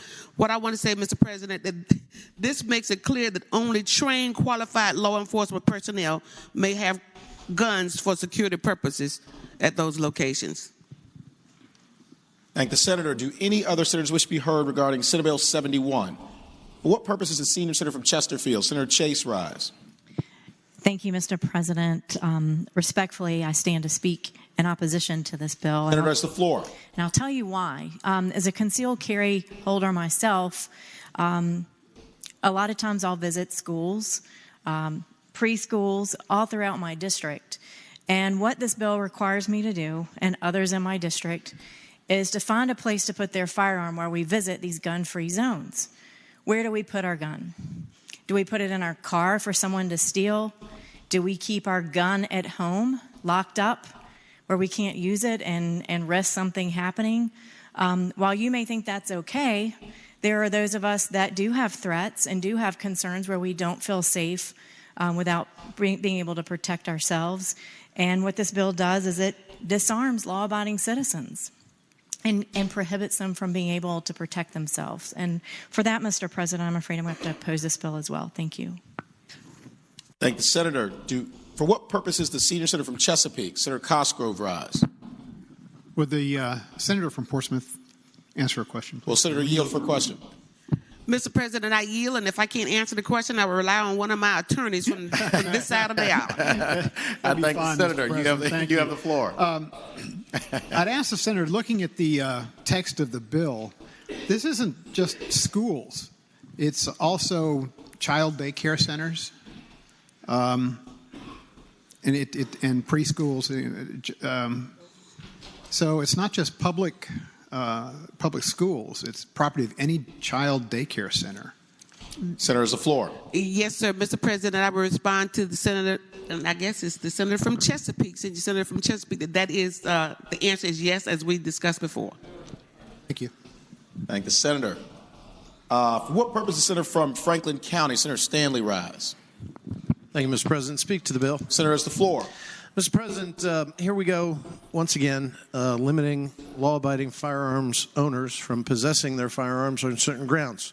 We've taken this part of the code, 182308.1, and we've already started the ban of these firearms in public buildings, including schools. Now we're expanding them, quite frankly, to child daycare centers and religious preschools. The property of a child daycare center or a religious preschool. So these determinations that the government is now making for its citizenry limits not only their rights under the Second Amendment, but also calls into question whether these areas then can be or determined to be soft targets or safe from someone with a firearm who wishes to do a child or their teacher harm. And it's ironic to note that in the same way we want to ban these firearms in these preschools, Mr. President, I had a bill, Senate Bill 1091, which found its way to be killed this morning in the Ed and Health Committee, which was merely going to allow those school divisions, like mine in my area in Southwest Virginia, who do not have enough resources to have a school resource officer on premises, our sheriff's departments that have a 19% yearly attrition rate where we're losing deputies because the pay is so low and we haven't been able to pay them, that some of these counties and areas could not afford to put a resource officer either by the manpower or the cost into our schools to keep our children safe. Senate Bill 1091 simply said if that area, that school division, had the ability to hire as a volunteer a retired police officer to be employed as a school resource officer, not giving them police powers, not arresting children, but just to protect them. Because I guess if we're in this rush to limit the Second Amendment rights, we must always understand the one thing that our Secretary of Public Safety said in a meeting, is that we in the Commonwealth owe an obligation and a duty to keep the public safe when it comes onto our properties that are controlled by our state and local governments. Well, if you're not going to let the person protect him or herself, then we owe an obligation to protect them. That is to say, on the child daycare center or religious preschool or high school or middle school or elementary school, that if we are not going to allow law-abiding citizens to possess firearms, we must, one, admit to ourselves that what we are doing is softening the target for the person that wishes to do our children harm. Our most important natural resource, as I've said before, our children deserve that protection.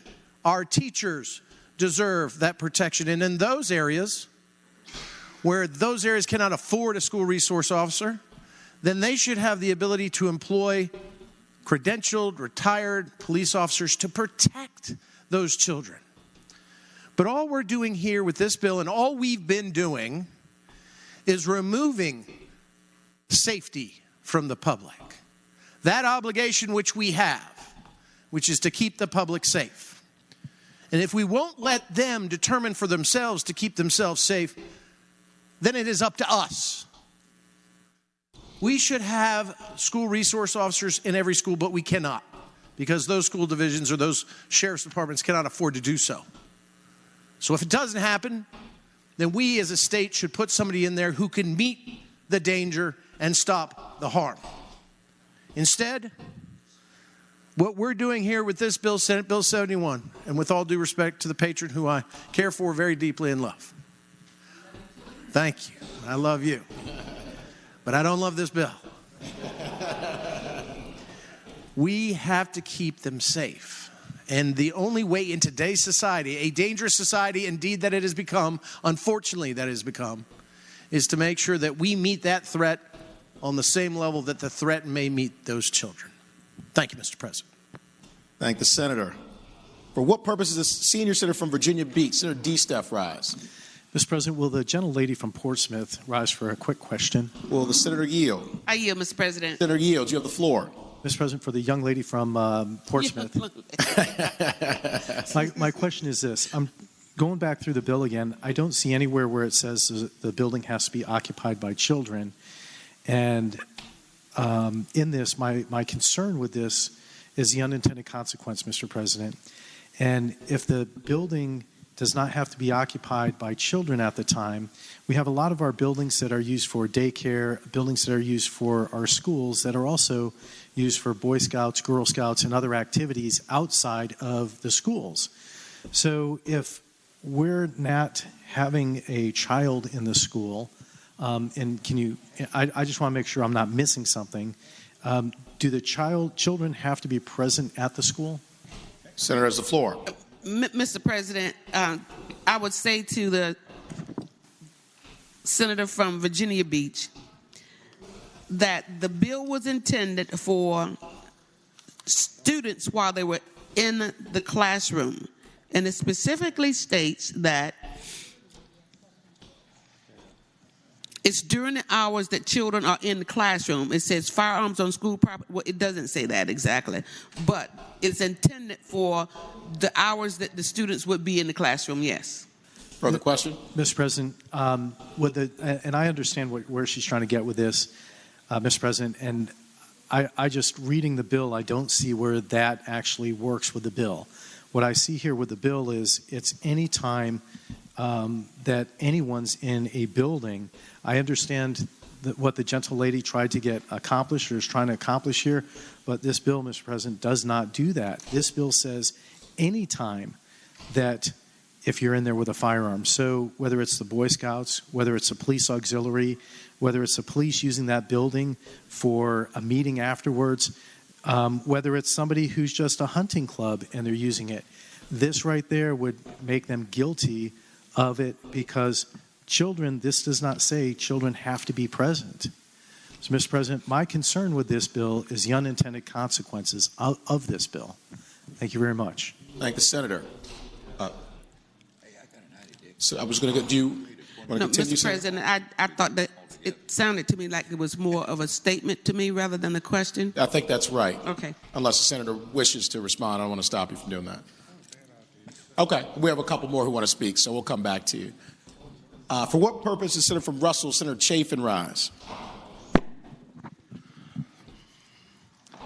Mr. President, I'm not seeking to change my image in this chamber to being someone who rises to speak to lots of bills.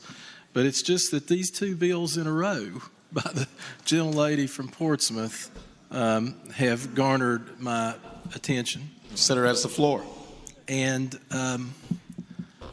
you know, I attend a church that I am very familiar with how the security works in that church. There is security, and I'm familiar with how it works. And in fact, this wouldn't affect it because there is one of the security officers is a major in the sheriff's office, next in command to the sheriff and of my county, and so this might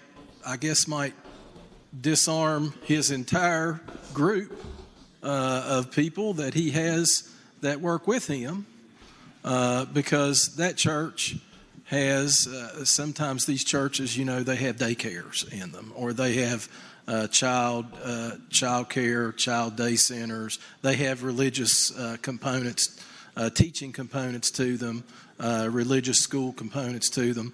And like a lot of the members of this chamber, we get around to different churches. You know, we see different churches. We see how people worship in different ways around our districts. Looking around, and Mr. President,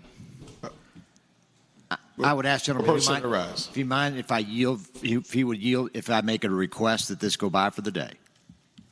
I will yield. The Senator yields. Senator Fairfax. Just having consulted with the gentlelady from Portsmouth, that this go by for the day. Without objection, Senate Bill 71 will go by for the day.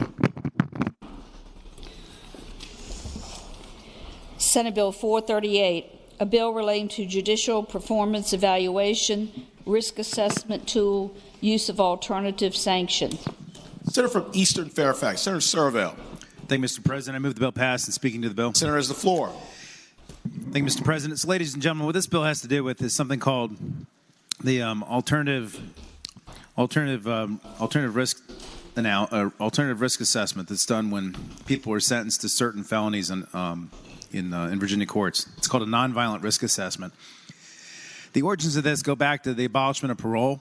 And back when parole was abolished, the General Assembly directed the Sentencing Commission to come up with an evidence-based statistical way to separate out people who would be better, who might be better rehabilitated if they didn't go to jail. They were given a non-incarceration type sentencing alternative. This program has been revised a couple times through the years, but there's a study that came out this fall by a professor at the University of George Mason and the University of Texas that showed that the judges are not following this evidence-based approach to divert people from jail. Some judges aren't following it all, and some are not following it consistently, and the use of it is going down over time. It's not working. And the reason we need it to work is because it will cost taxpayers a lot less, and we'll get a lot better outcomes in criminal justice if this evidence-based approach is actually followed. So what the bill does is it basically says that in any situation where probation prepares the sentencing guideline form for somebody who's been convicted of a felony, and it recommends an alternative sanction, that the probation department is also to calculate the cost of the incarceration sentence and the cost of the non-incarceration sentence and put that in front of the judge. If the judge then picks the incarceration sentence, the Sentencing Commission is to aggregate that data so that we can come back and look at how much money we are spending because our judges are ordering incarceration type sentences instead of non-incarceration sentences, so we can figure out how to fix this problem. So that's what the bill does. I would hope that the bill would pass. Happy to answer any questions. Thank the senator. Do any other senators wish to be heard regarding Senate Bill 438? Senator from Hanover, Senator McDougal. Mr. President, would the gentleman yield for question? Will the senator yield? I'll yield. Senator yield. You have the floor. Mr. President, I understand the gentleman's position of trying to get the cost of a alternative sentence versus a sentence of incarceration, but would the gentleman not yield that the cost of any physical damage or hospital bills or psychological evaluations to the victim would also be important information that should be included on the sentencing guidelines? Senator has the floor. Mr. President, what I would say to the gentleman that in my experience, when a probation officer prepares a pre-sentence report, they prepare lots of information, but the victim also has a chance to present a victim impact statement, and if they have a fiscal, if there's a money side of it, that'll be included in the rest in the victim impact, and probably in the sentencing guideline as well as to what financial or monetary impact there was on the victim. I agree with the gentleman though that there's no. I'm not even sure how anybody could even calculate the cost to the system of having to process a case, whether that's the cost for the police officer, the clerk sitting next to the judge, the lawyers. I mean, that's kind of a cost that's impossible to calculate, whereas somebody's time sitting in a jail cell is pretty easy to calculate. Mr. President, would the gentleman yield for a further question? Gentleman yield. I yield. Mr. President, would the gentleman agree with me that under this provision, there's no requirement that a pre-sentence report be prepared? This is only applying to the sentencing guidelines which are prepared. Senator has the floor. So, Mr. President, just to expand, so that information the gentleman just described could be in a pre-sentence report, but may not be presented to the court if only a sentencing guideline is presented. Senator has the floor. I agree with the gentleman, but it's been my experience at least that pre-sentence reports investigations are prepared in the vast majority of felonies, except for some of the very, what I would call minor felonies, things like, shopliftings and simple felony drug possessions. Further question? Just speak to the bill, Mr. Senator has the floor. Mr. President, I understand what the gentleman is trying to do, and that is get a good handle of the cost of different sentences, and I think that that is a laudable goal. But, Mr. President, what this bill does is put part of the story in front of the judge and is encouraging a court to make a decision based on cost. Mr. President, if an individual is coming in front of a judge, there's a sentencing guideline which we have determined is discretionary. The judge doesn't have to follow it. We do not have mandatory guidelines in the Commonwealth. The judge should have the opportunity to receive information. If we are going down the road of putting cost of the judge's decision, then all the costs should be placed before the judge. The cost to the victim, the time they've had to be away from work, the time they've had to come to court, the loss to their family or property, their medical expenses, those costs should be on that same guideline so we can calculate it when we go back.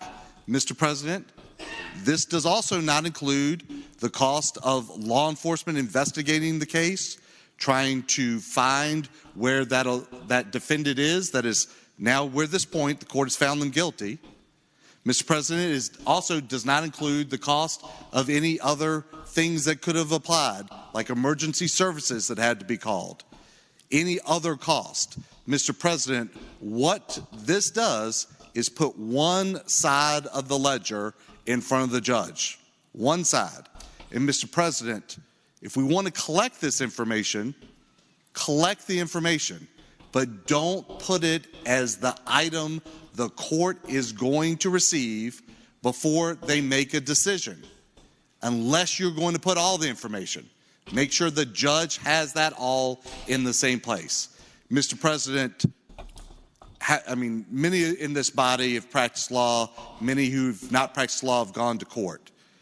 We all know that our justice system is not perfect, but by gosh, it's the best one in the world. You have the opportunity to confront and cross-examine your witnesses. You have the opportunity to have a set of jurors, citizens, come forward and hear your case if you don't want the court. Again, it is not perfect, but make sure that when we're doing this, that both sides of the ledger are being heard and that the victim also has the voice if there's any, so their cost and their expenses are also being heard as you're weighing the other cost. Mr. President, I think it's a bad decision for judges to be making determinations on sentencing about cost. They should be making it on the defendant's record, the type of crime, the impact on the victim. Those are legitimate things. Whether the defendant has done anything since the time that they've been arrested to show remorse or to make recompense in the community. Those are legitimate things the court should hear, not just only one side of the ledger about the cost. Mr. President, with that, I'd ask this body to reject this measure. Thank the Senator. For what purpose does the junior senator from Richmond City, Senator Morrissey, rise? Thank you, Mr. President. Mr. President, would the gentleman from Eastern Fairfax County yield for a question? Will Senator yield? I'll yield. Senator Yield, you have the floor. Thank you, Mr. President. Mr. President, I'd ask the gentleman, does Senate Bill 438 help circuit courts, particularly those circuit courts in rural jurisdictions, identify resources that could be utilized in alternative sanctions? Senator, has the floor. Mr. President, I appreciate the question. I would say to the senator from the junior senator from Richmond that some of the testimony that we heard during committee was that many of the rural jurisdictions of the state, they don't have sentencing alternatives available to utilize. And so part of the reason that judges might not be utilizing the alternative sanction, the non-incarceration sanction, is because the localities aren't providing it. And one of my hopes was that if we could isolate that as being a big part of the problem, we might be able to take some of this money we're spending incarcerating people and putting into programs in some of these rural localities so they might have these options available that we do in other parts of the state. Further question? One final question, Mr. President. Senator Yields? I'll yield. Senator Yields, you have the floor. Was any part of your measure of 438 designed to put information in judicial evaluations that would punish a circuit court judge for not pursuing an alternative sanction? Senator, has the floor. Mr. President, I'd say the gentleman is no. There was originally a part of this bill that had to do with judicial evaluations. That's taken out. It's no longer in the bill. This has nothing to do with punishing judges for not using the sanction. It's just a measure to gather information so that we can make better decisions as a legislature as to why our program isn't being utilized. Thank you, Mr. President. I thank the senator. Thank the senator. Do any other senators wish to be heard regarding Senate Bill 438? I do. Senator from Eastern Fairfax, Senator Servo. Thank you, Mr. President. Really briefly, just to respond to what the senator from Hanover had to say. We have a program that we've had on the books now since 1997. It was an evidence-based program to try to divert people from jail into a cheaper, better alternative to trying to get people rehabilitated. The data now shows that at least as of 2016, it's dropped from being used 70% of the time to 40% of the time. Judges are not following the program we set up for them, and nobody is asking why that is. All this bill does is gather information to find out where this is happening and how much it's costing us so that we can have this information to make better decisions. That's all the bill does. I think it's a good idea and something we need to get to the bottom of, especially as we start looking at criminal justice reform measures and the bill needs to pass. Question is, shall Senate Bill 438 pass? All in favor of the motion will record their vote aye. Those opposed, no. Are the senators ready to vote? Have all the senators voted? Do any senators desire to change their vote? The clerk will close the roll. Ayes 21, noes 19. Ayes 21, noes 19. Senate Bill 438 passes. Senate Bill 676, a bill relating to zoning alcoholic beverage control licenses.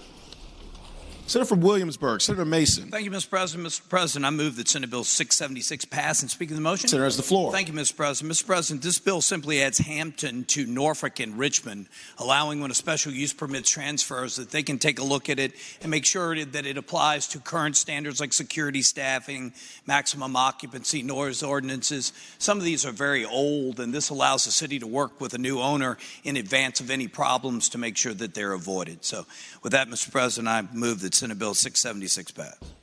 Thank the Senator. The question is, shall Senate Bill 676 pass? All in favor of the motion will record their vote aye. Those opposed, no. Are the senators ready to vote? Have all the senators voted? Do any senators desire to change their vote?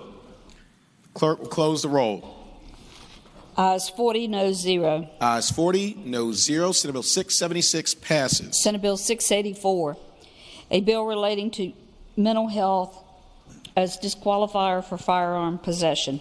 Senator from Williamsburg, Senator Mason. Thank you, Mr. President. Mr. President, I move that Senate Bill 684 pass. And speaking of the motion, Senator has the floor. Thank you, Mr. President. Mr. President, in this situation, we have someone that has been involuntarily committed, at which time they have to forfeit their gun rights. What we're seeing is that during that period of time, some of these patients are being restored. And so, but at the time that they were detained, they appealed, which gives them an automatic appeal to the circuit court. Well, that could take 3-4 weeks. If that period of time they are restored to health, or there's another scenario where they just keep delaying the case, and then asking for a jury trial, so stringing it out until the patient is restored. They then appear before the circuit judge, and the only thing that judge can rule on is today, are you healthy? Today, is your mental health good? Not what was the situation back when they were involuntarily detained. So when the judge makes that ruling, they automatically get their gun rights back. What the Commonwealth Attorney wants is either at that moment or at another point, just like happens today, there is an individual hearing to determine if their rights should be restored. That's what this bill chooses to do. My local Commonwealth attorneys asked me to bring it. And with that, Mr. President, I ask that Senate Bill 684 pass. Thank the Senator. For what purpose, Senator from King George, Senator Stewart, rise? Speak to the bill, Mr. President. Senator has the floor. Mr. President, I don't want my abstention to indicate any opposition to the bill. I just want to do a little further research, and I support the bill now. Thank the Senator. For what purpose is the senior senator from Chesterfield, Senator Chase, rise? Thank you, Mr. President. I rise to speak to the bill. Senator has the floor. Mr. President, while I am not an attorney, I did consult one on this, and there was a Supreme Court case, Poe versus Henrico Area Mental Health. It was a 2013 Virginia Supreme Court case, and the ruling was as follows. The purpose of this two-tier trial system is to allow a party aggrieved by a final judgment of the General District Court to have the case tried again by the Circuit Court as if the case originally had been instituted there.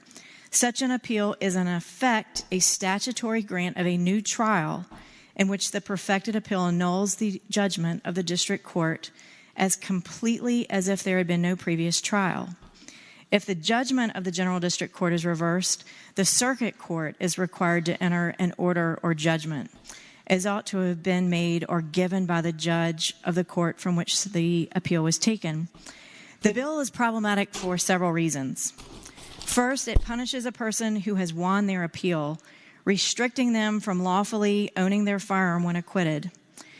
This is the equivalent, Mr. President, of a situation where a person who has been convicted of a DUI in a lower court and wins his appeal in higher court but is still stripped of their license after it was determined they were wrongly convicted. For that, Mr. President, I will be opposing this bill. Thank you. Thank the Senator. For what purpose does Senator from Rockingham, Senator Obenshain, rise? Mr. President, I rise to speak in connection with the bill. Senator has the floor. Mr. President, look, nobody stood up in opposition to this bill. VCDL didn't stand up in opposition to this bill. The NRA didn't stand up in opposition to this bill. This bill is a common sense bill that is intended to keep the guns out of the hands of the mentally ill. And after the Virginia Tech shooting, we went to great lengths to make sure that we were doing the right thing with our gun laws, making sure that people who were criminals the dangerous mentally ill were not equipped to commit crimes. What this bill does is it closes the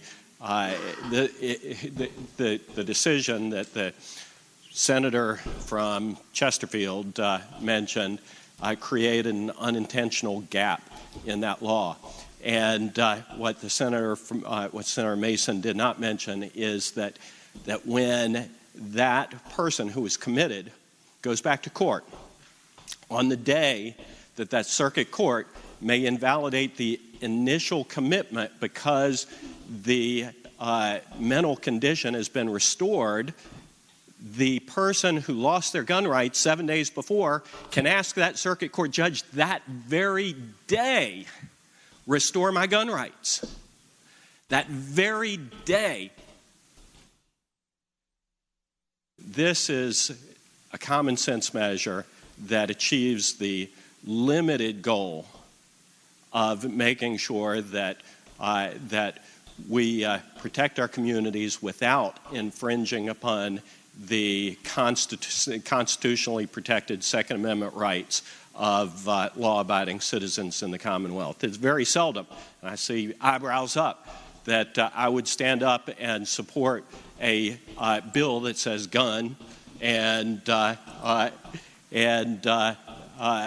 your rights are not immediately restored. But this is one that falls into that very narrow category where that restoration of those rights can take place immediately with no delay whatsoever, as long as that person poses no threat to themselves or to others. Support this bill. Thank you, Senator. Question is, shall Senate Bill 684 pass? All in favor of the motion will record their vote aye. Those opposed, no. Are the senators ready to vote? Have all the senators voted? Do any senators desire to change their vote? The clerk will close the roll. Ayes 39, noes 1. Ayes 39, noes 1. Senate Bill 684 passes. Senate Bill 805, a bill relating to robbery penalty. Senator from Prince William County, Senator McPike. Mr. President, can this go by temporarily? Without objection, Senate Bill 805 will go by temporarily.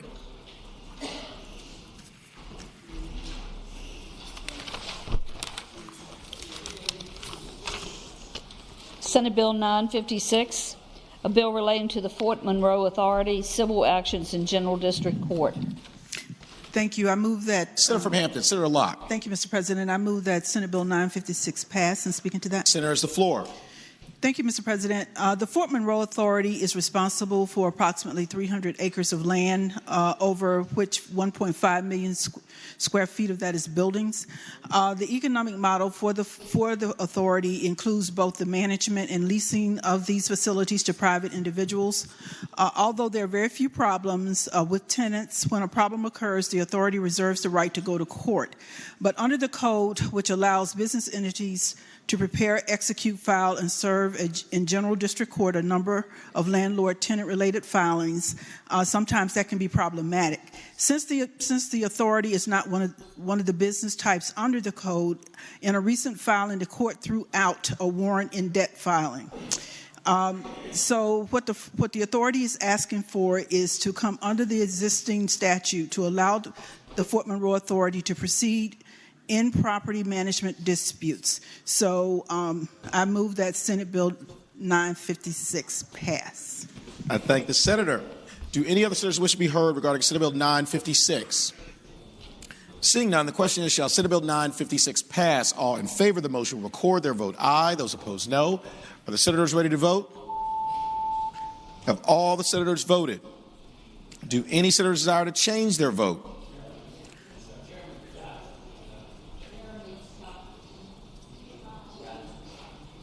The clerk will close the roll.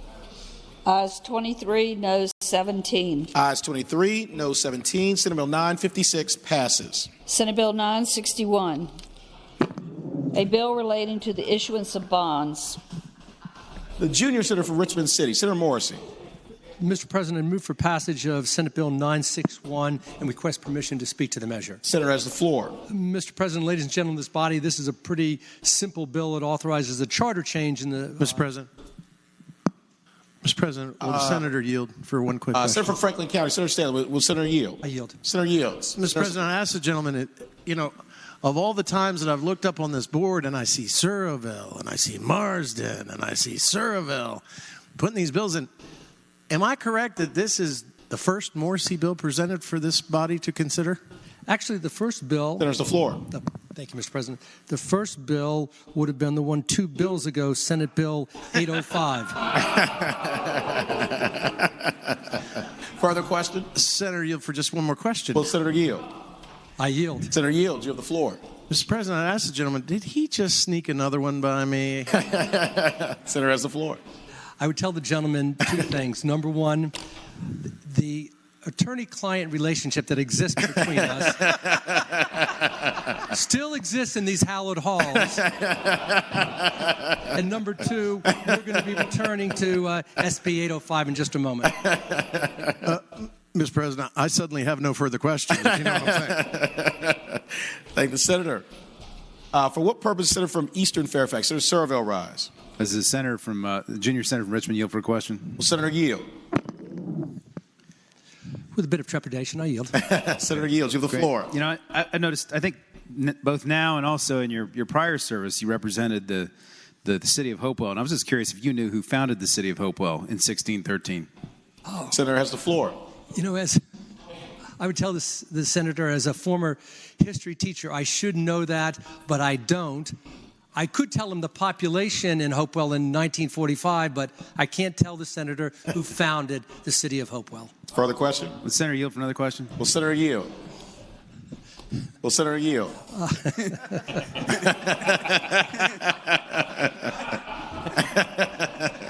Mr. President, I've been reminded by several people around me that perhaps Senator Saslaw founded the city of Hopewell. But I do yield for another question.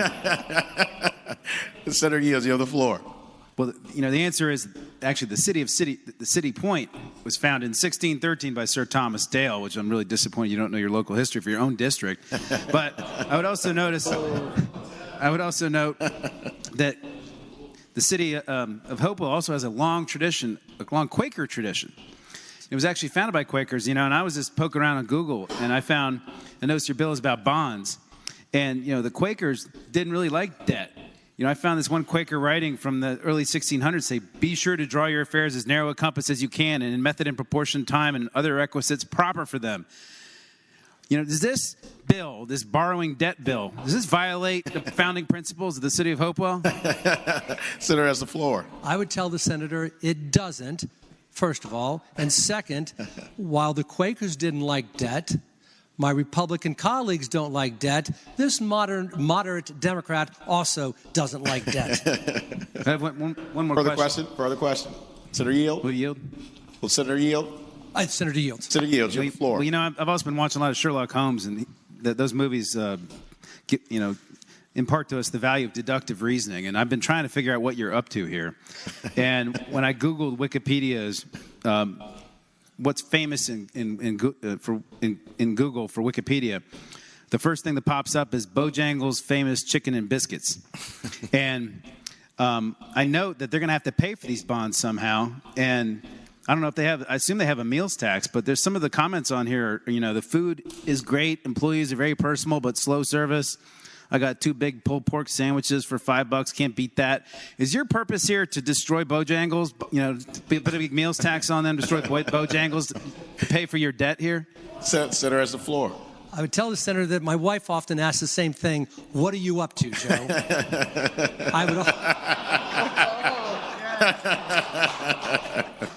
I would tell the senator I do not want to destroy Bojangles, and I would encourage the senator to visit the great city of Hopewell. They actually have the best barbecue in the East Coast. Well, gentlemen, yield for one other question? Well, Senator yield. I yield, Mr. President. Senator yield. You have the floor. They have any vegetarian barbecue? You don't have to answer. Senator has the floor. I would tell the senator that they do make vegetarian barbecue. And second, I would also tell the senator that with all the bills that he's had this year, how does he have the time and frivolity to go on Wikipedia? That's where he gets his bills from. For what purpose is Senator from Roanoke County, Senator Suderline, rise? Thank you, Mr. President. I'd like to know if the senator will yield for a question. Will the senator yield? Senator yields. You have the floor. Thank you, Mr. President. When I saw that this bill was filed, I was hoping that this would be the first bill because I had some very interesting questions that I want to ask about it. The city of Hopewell in the charter, which we're addressing here today, allows the appointment of a harbor master for the port of the harbor of the city of Hopewell.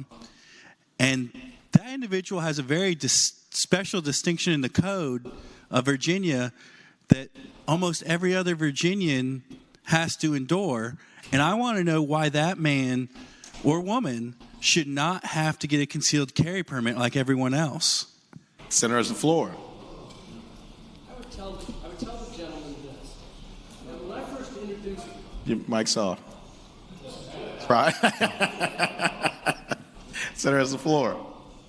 That's a signal from Senator Favola that she doesn't want me to speak much longer. I would tell the senator that when I introduced this bill, I thought it would be short and sweet. It reminds me of, I lived in Ireland for a few years, and one of my favorite authors was Oscar Wilde. And Oscar Wilde said, there are only two tragedies in life. One is not getting what you want, and the other is getting what you want. I'm not so sure I want this bill anymore. But with that, the harbor master would be able to carry a concealed gun in Hopewell. Further question? And Mr. President, and without a permit and without the training, how are we supposed to accept that when just the other day we took away the online training component because the training is that important? Should we not amend this bill to make sure that the harbor master is treated like all the other Virginians? Senator has the floor. I would answer that question by deferring to my good friend from Chesterfield County, Senator Chase. I thank the senator. Thank you. Thank the senator. Do any other senators wish to be heard regarding Senate Bill 961? For what purpose does the senior senator from Chesapeake, Senator Cosgrove, rise? Mr. President, I actually have a serious question for the gentleman. Senator has the floor.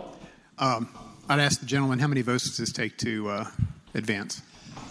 It's a charter change, Mr. President, so I believe that would be 27? That's correct. I thank the gentleman. 27 votes. Thank the senator.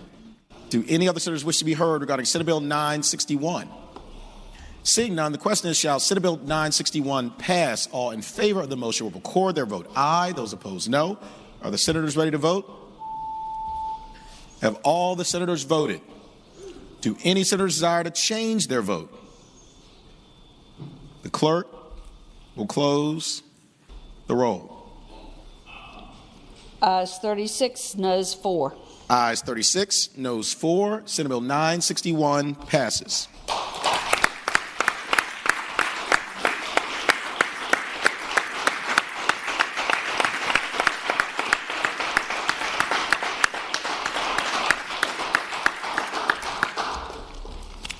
And to our distinguished guests here in the gallery, just to explain what just happened, Senator Morrissey just passed his first bill as a senator, and so it's tradition that he gets hazed and heckled a little bit before that happens, and then we all applaud once the bill passes. So that's what just happened.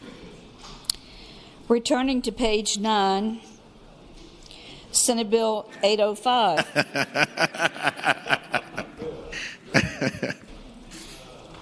The junior senator from Richmond City, Senator Morrissey. Thank you, Mr. President. Mr. President, I move passage of Senate Bill 805 and request permission to speak on the bill. Senator has the floor. Mr. President, ladies and gentlemen of the body, Senate Bill 805 creates degrees of punishment within the robbery statute, and those degrees of punishment depend upon the severity of the unlawful conduct. As almost everybody knows, robbery is simply the physical taking of property from the person of another against their will with either force or intimidation. And right now, the range for that robbery, Mr. President, is 5 to life. All this bill does is sets gradations for different classes of robbery. This bill creates first-degree robbery. And that means if you rob somebody and you cause serious bodily injury, you could get up to life in prison. For second-degree robbery, if you display a firearm in a threatening manner while committing that robbery, you could get up to 20 years. Third-degree robbery would be using physical force but not resulting in serious bodily injury. You could get up to 10 years. And finally, the last one would be robbery by any other means, and that you could get 5 years. Mr. President, I would tell this body that this is certainly not something that is novel or unique. We do that in other sections of 18.2. We have gradations for murder, voluntary manslaughter, involuntary manslaughter, second degree, and first degree with concomitant punishments. For wounding, we have assault, unlawful wounding, malicious wounding, aggravated wounding, and same with arson and B&E. So that's what this bill does. It's pretty straightforward, and we're establishing gradations for robbery. Mr. President, with that, and if there are no other questions, I would respectfully move passage of 805.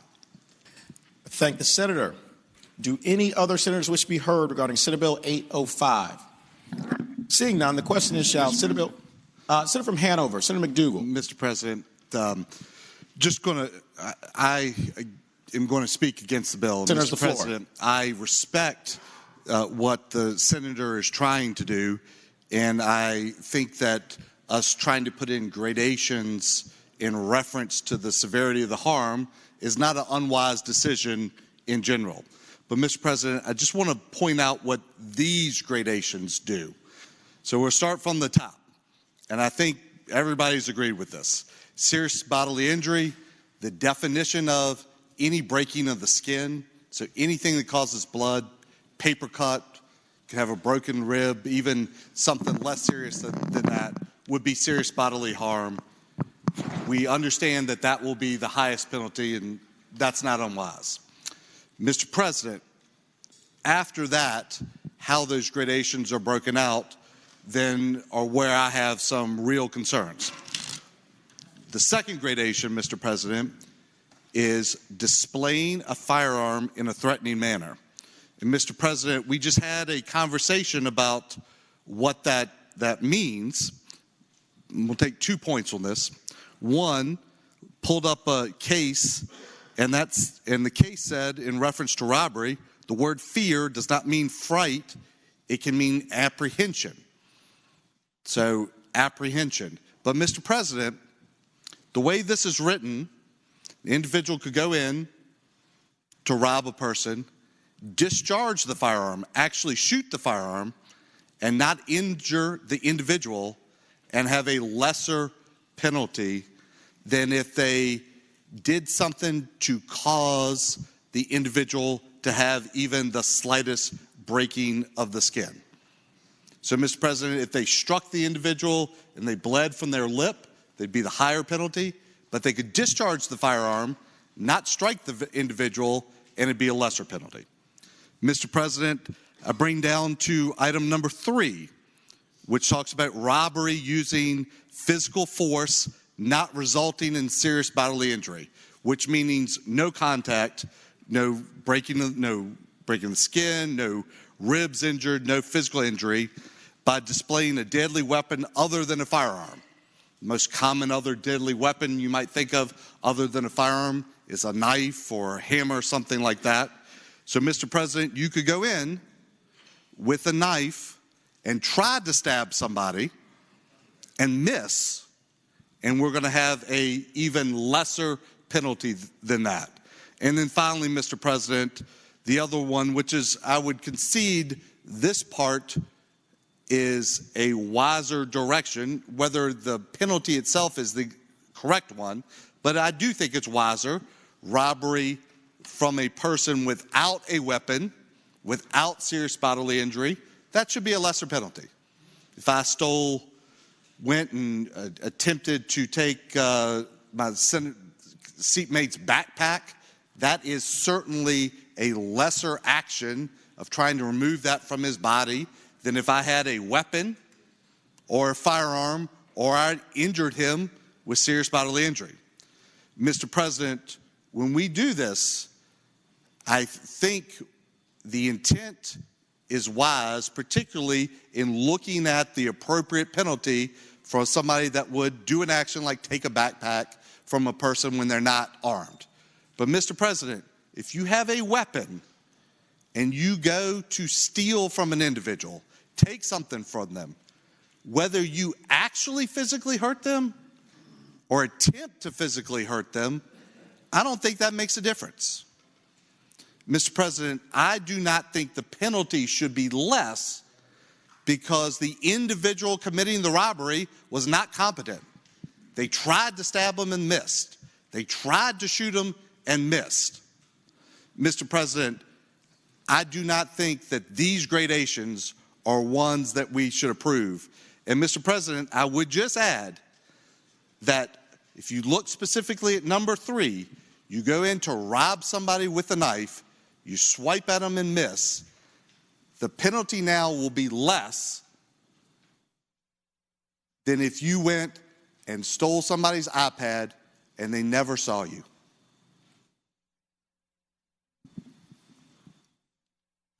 Thank the senator. For what purpose is the senator from Eastern Fairfax? Senator Servell rise. Speaking to the bill. The senator has the floor. Thank you, Mr. President. So, first of all, I think it's important for everybody to remember that these charges don't often happen all by themselves in a vacuum. For example, in the scenario that you just heard from the senator from Hanover, if somebody's using a firearm during a robbery, in addition to facing a robbery charge, they will also face a charge for use of a firearm in the commission of a felony, which has a 3-year mandatory minimum right now. So in addition to the robbery charge, you'll also get a 3-year mandatory minimum charge on top of that. And it's often the case that in these situations, you end up having a lot of charges piled up on you, or the people who are charged have a lot of charges piled up on them.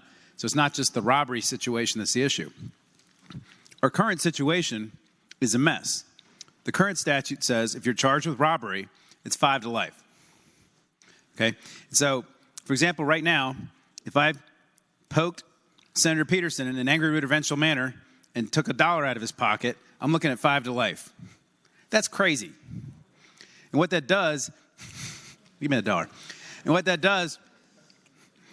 does is it pushes a lot of people to plead guilty to cases that really ought to go to trial because there's a reasonable doubt about what happened.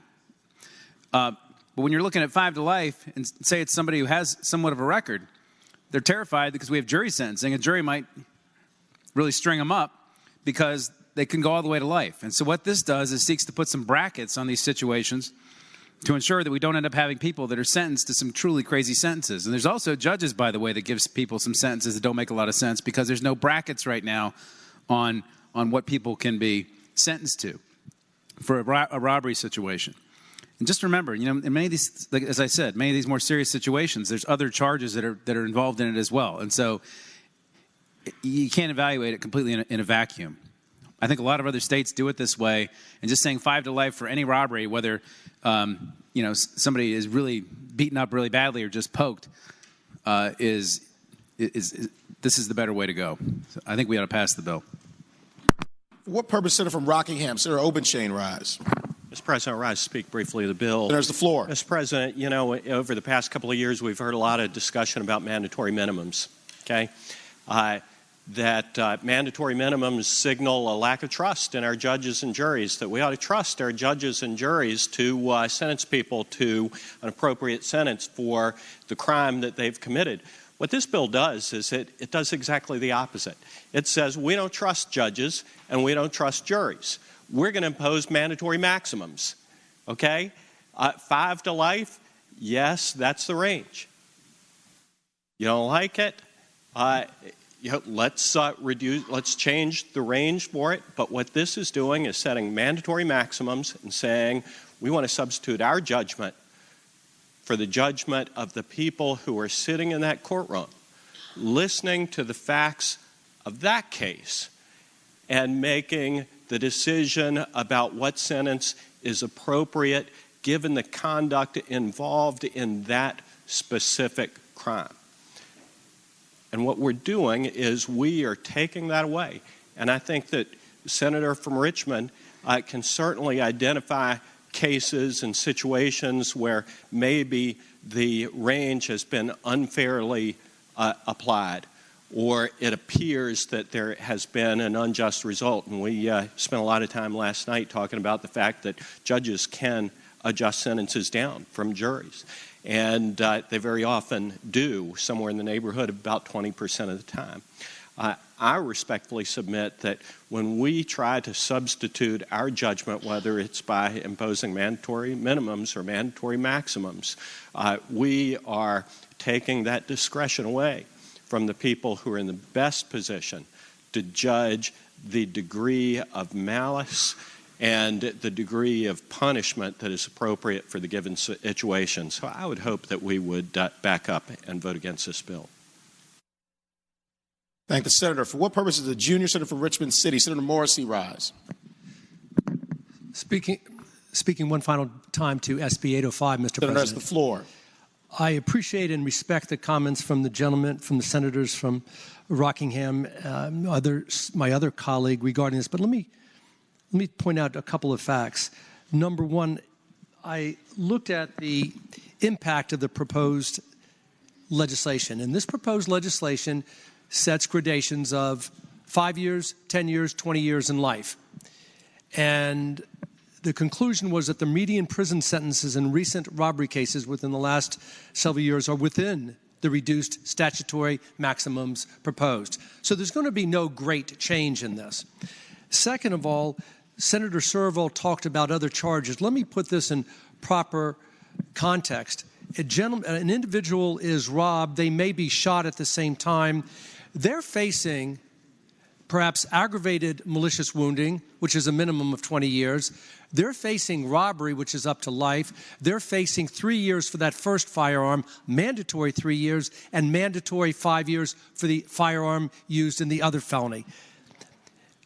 Second, when you look at these gradations, 20, 10, 5, and then 1 to 5, please keep in mind that that's exactly what we're doing, for example, in B&E cases.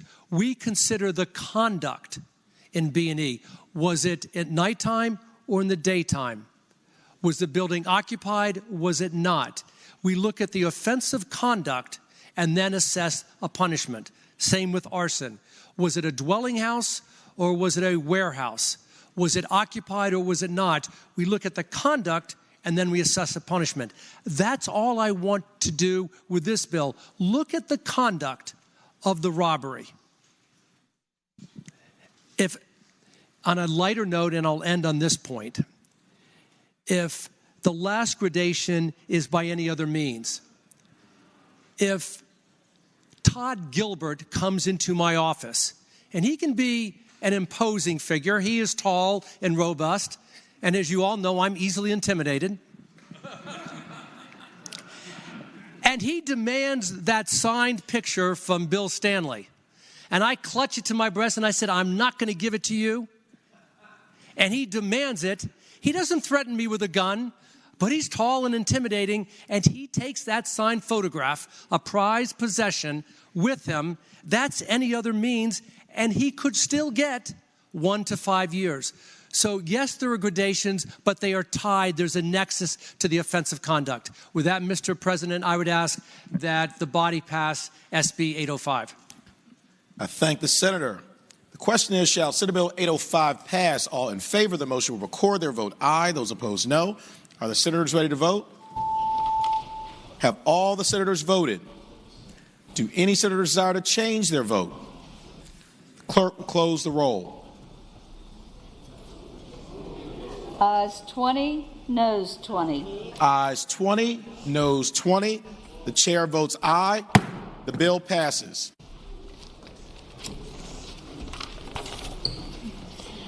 Uncontested calendar, Senate bills on second reading. Senator Saslaw. Madam President, I move that all Senate bills on second reading on the uncontested calendar on pages 11 through 23, that's Senate bills 4 through Senate Bill 1024, be advanced to their engrossment in third reading in a block after the adoption of any amendments thereto. Any senator desiring to remove a bill from the block, please do so after the clerk has read the number of the bill. The question is, shall the Senate bills on second reading on the uncontested calendar on pages 11 through 23, Senate Bill 4 through Senate Bill 1024, be engrossed and advanced to the third reading in the block after the adoption of the amendments thereto, that any senator desiring to remove a bill from the block do so after the clerk has read the number of the bill? Are all senators in favor of the motion say aye? Aye. The noes have the same right? Ayes have it. Bills in the block. Senate Bill 4, reported from the Committee on Finance and Appropriations with amendment. The senator from, looks like Arlington. No. Wait a minute, wrong start. Franklin. The senator from Franklin. Thank you, Madam President. Madam President, can SB 4 come out of the block and go by for the day? Without objection, the Senate Bill number 4 will come out of the block and go by for the day. Senate Bill 49, reported from the Committee on Commerce and Labor. Senate Bill 142, reported from the Committee on Finance and Appropriations with amendments. The senator from Henrico County, Senator Donovan.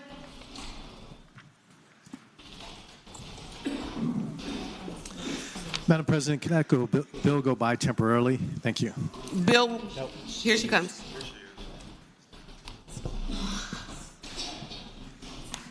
Thank you, Mr. President. I apologize. I need a little caffeine for the rest of the... Madam President, excuse me. I understand. You can tell I needed caffeine.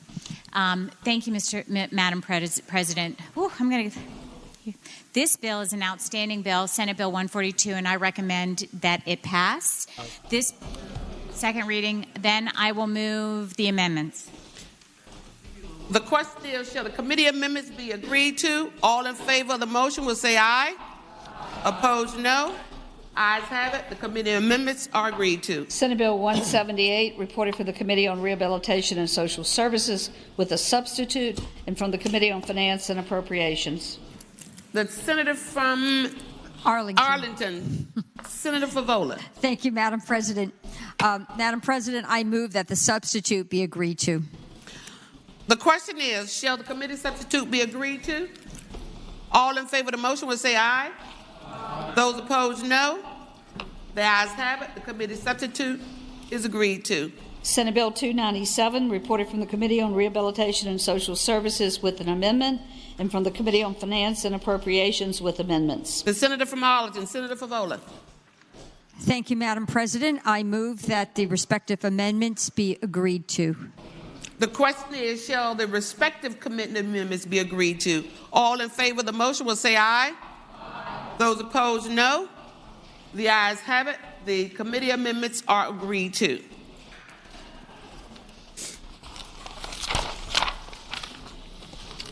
Senate Bill 300, reported from the Committee on Education and Health with amendments, and from the Committee on Finance and Appropriation with amendments.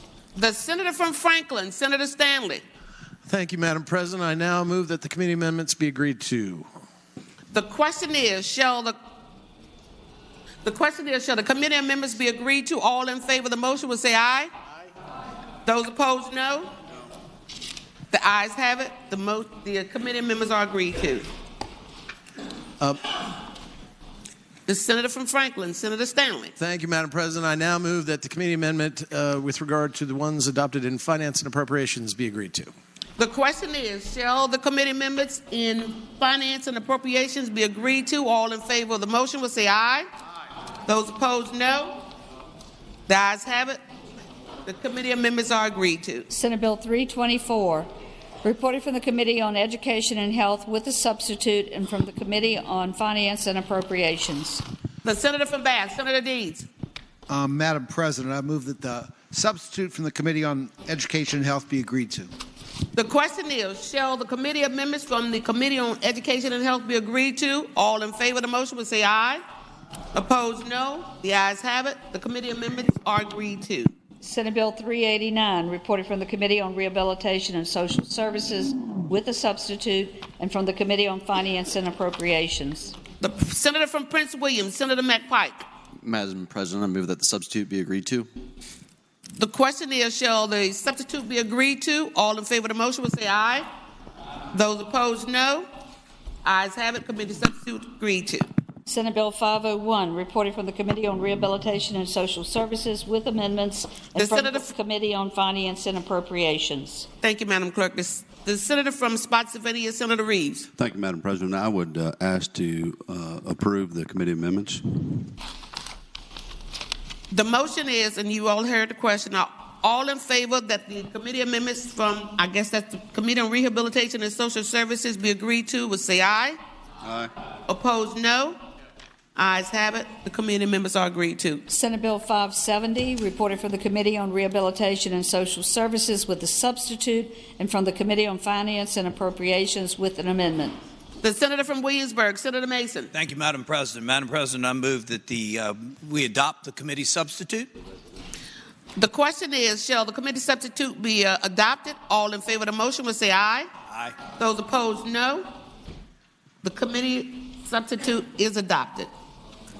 The Senator from Williamsburg, Senator Mason. Thank you, Madam President. Madam President, I move that we agree to the committee amendment. The question is, shall the committee amendments from Finance and Appropriations be agreed to? All in favor of the motion will say aye. Opposed, no. Ayes have it. Committee amendments are agreed to. Senate Bill 576, reported from the Committee on Finance and Appropriations with a substitute. The Senator from Northern Fairfax, Senator Howard. Madam President, I move the substitute be agreed to. The question is, shall the substitute be agreed to? All in favor of the motion will say aye. Those opposed, no. The ayes have it. The committee substitute is agreed to. Senate Bill 622, reported from the Committee on Rehabilitation and Social Services with a substitute, and from the Committee on Finance and Appropriations. The Senator from Bath, Senator Deeds. Madam President, I move that the committee substitute from the Committee on Rehabilitation and Social Services be agreed to. The question is, shall the committee substitute from the Committee on Rehabilitation and Social Services be agreed to? All in favor say aye. Those opposed, no. Ayes have it. The committee substitute is agreed to. The Senator from Bath, Senator Deeds. You did both. Senate Bill 629, reported from the Committee on Commerce and Labor with a substitute. The Senator from Eastern Fairfax, Senator Searle. Thank you, Madam President. Can that bill come out of the block and go by for the day? Without objection, the bill will go by for the day. Senate Bill 715, reported for the Committee on Rehabilitation and Social Services with amendments, and from the Committee on Finance and Appropriations with an amendment. The senior senator from Richmond City, Senator McClellan. Thank you, Madam President. I move that the amendments from Rehabilitation and Social Services be adopted. The question is, shall the committee amendments from the Committee on Rehabilitation and Social Services be agreed to? All in favor say aye. Aye. Opposed, no. The ayes have it. The committee amendments are agreed to. The senator from senior senator from Richmond City, Senator McClellan. Thank you, Madam President. I move that the amendment from the Finance and Appropriations Committee be adopted. The question is, shall the committee amendments from the Committee on Finance and Appropriation be agreed to? All in favor say aye. Aye. Noes opposed say no. Ayes have it. The committee amendments are agreed to. Senate Bill 738, reported from the Committee on Education and Health with a substitute, and from the Committee on Finance and Appropriations. The senator from Bath, Senator Deeds. Madam President, I move that the substitute from the Committee on Education and Health be agreed to. The question is, shall the Committee on Education subcommittee be agreed to? All in favor say aye. Those opposed, no. Ayes have it. The committee substitute is agreed to. Senate Bill 754, reported for the Committee on Commerce and Labor with a substitute. The senator from Western Fairfax, Senator Marsden. Thank you, Madam President. I move that the committee substitute be agreed to. The question is, shall the committee substitute be agreed to? All in favor of the motion will say aye. Those opposed, no. Ayes have it. Committee substitute is agreed to. Senate Bill 773, reported from the Committee on Finance and Appropriations with a substitute. The senator from Franklin City, Senator Stanley. Thank you, Madam President. Although I love Franklin City, I'm from Franklin County. Franklin County. But that's in your district, I think. It is. So if I had to move anywhere, it'd be in your district, Madam President. Madam President, I now move, and I might be in your district, who knows, in 2 years. I now move that the committee substitute for SB 773 be agreed to. You've heard the question. All in favor of the motion will say aye. Those opposed, no. The ayes have it. The committee substitute is agreed to. Senate Bill 794, reported for the Committee on Commerce and Labor with a substitute. The senator from Accomack, Senator Lewis. Madam President, I move adoption of the committee substitute. The question is, shall the committee substitute be agreed to? All in favor say aye. Those opposed, no. The committee substitute has been adopted. Senate Bill 990, reported from the Committee on Finance and Appropriations with a substitute. The senator from Roanoke City, Senator Edwards. Mr. President, I move that the committee substitute be agreed to. The question is, shall the committee substitute be agreed to? All in favor of the motion say aye. Those opposed, no. Ayes have it. The committee substitute is agreed to. Senate Bill 992, reported from the Committee on Commerce and Labor. Senate Bill 1024, reported from the Committee on Rehabilitation and Social Services with a substitute, and from the Committee on Finance and Appropriations. The senator from Lynchburg, Senator Peake. Yes, thank you, Madam Chair. I move the committee substitute be agreed to. The question is, shall the Senate committee substitute be agreed to? All in favor say aye. Those opposed, no. Ayes have it. The committee substitute is agreed to. The question is, shall the Senate bills be engrossed in advance to the third reading? That is, all bills except for which one came in? Senate Bill 4 and Senate Bill 16. All those in favor of the motion will say aye. Those opposed, no. The ayes have it. The bills are engrossed in advance to their third reading. Yes. The senior senator from Fairfax, Senator Saslaw. Madam President, I move that all Senate bills now on third reading at the on the uncontested calendar, pages 11 through 25, Senate Bill 4 through 1024, that the rules be suspended and the third constitutional reading of the titles be waived. The question is, shall the rules be suspended and the third reading of the titles of the bills be dispensed with? All in favor of the motion will record their votes aye. Those opposed, no. Are the senators ready to vote? Have all senators voted? Do any senator desire to change their vote? The clerk will close the roll.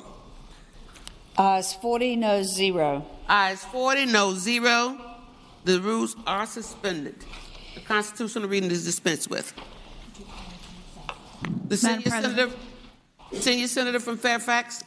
Madam President, I move that all Senate bills now on third reading of the uncontested calendar, pages 11 through 23, that's Senate Bill 4 through 1024, be placed on their final passage in a block.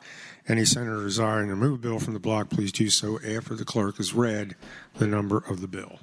The question is, shall the rules be suspended and the third reading of the titles of the bills be dispensed with?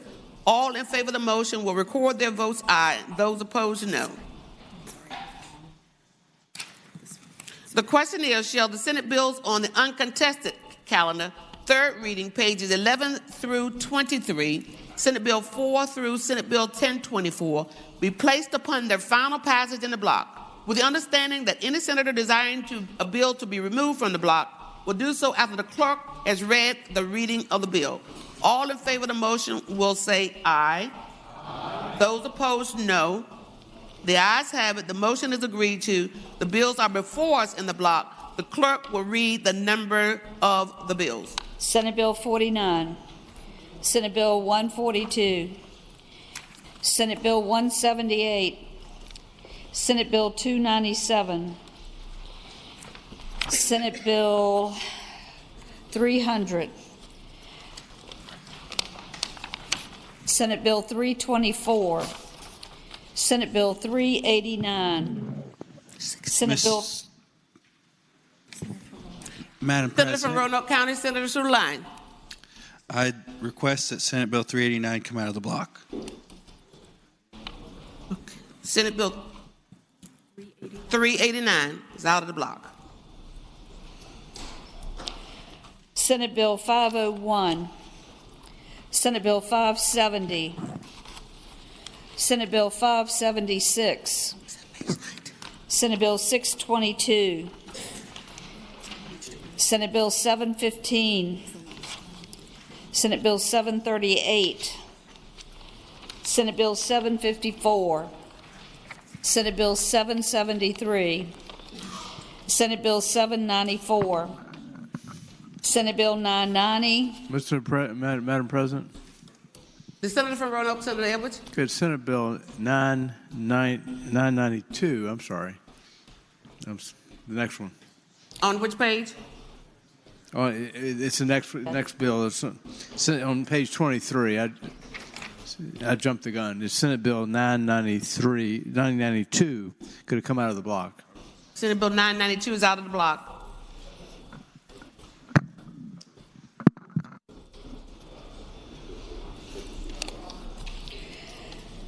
Senate Bill 1024.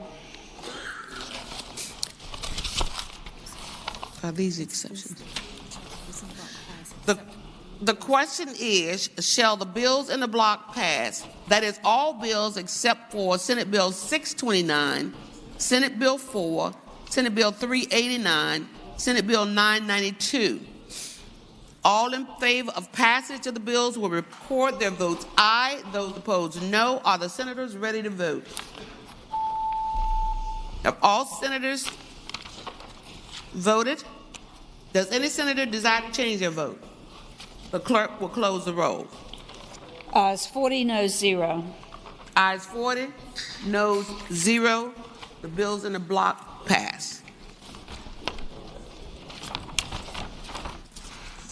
Page 17.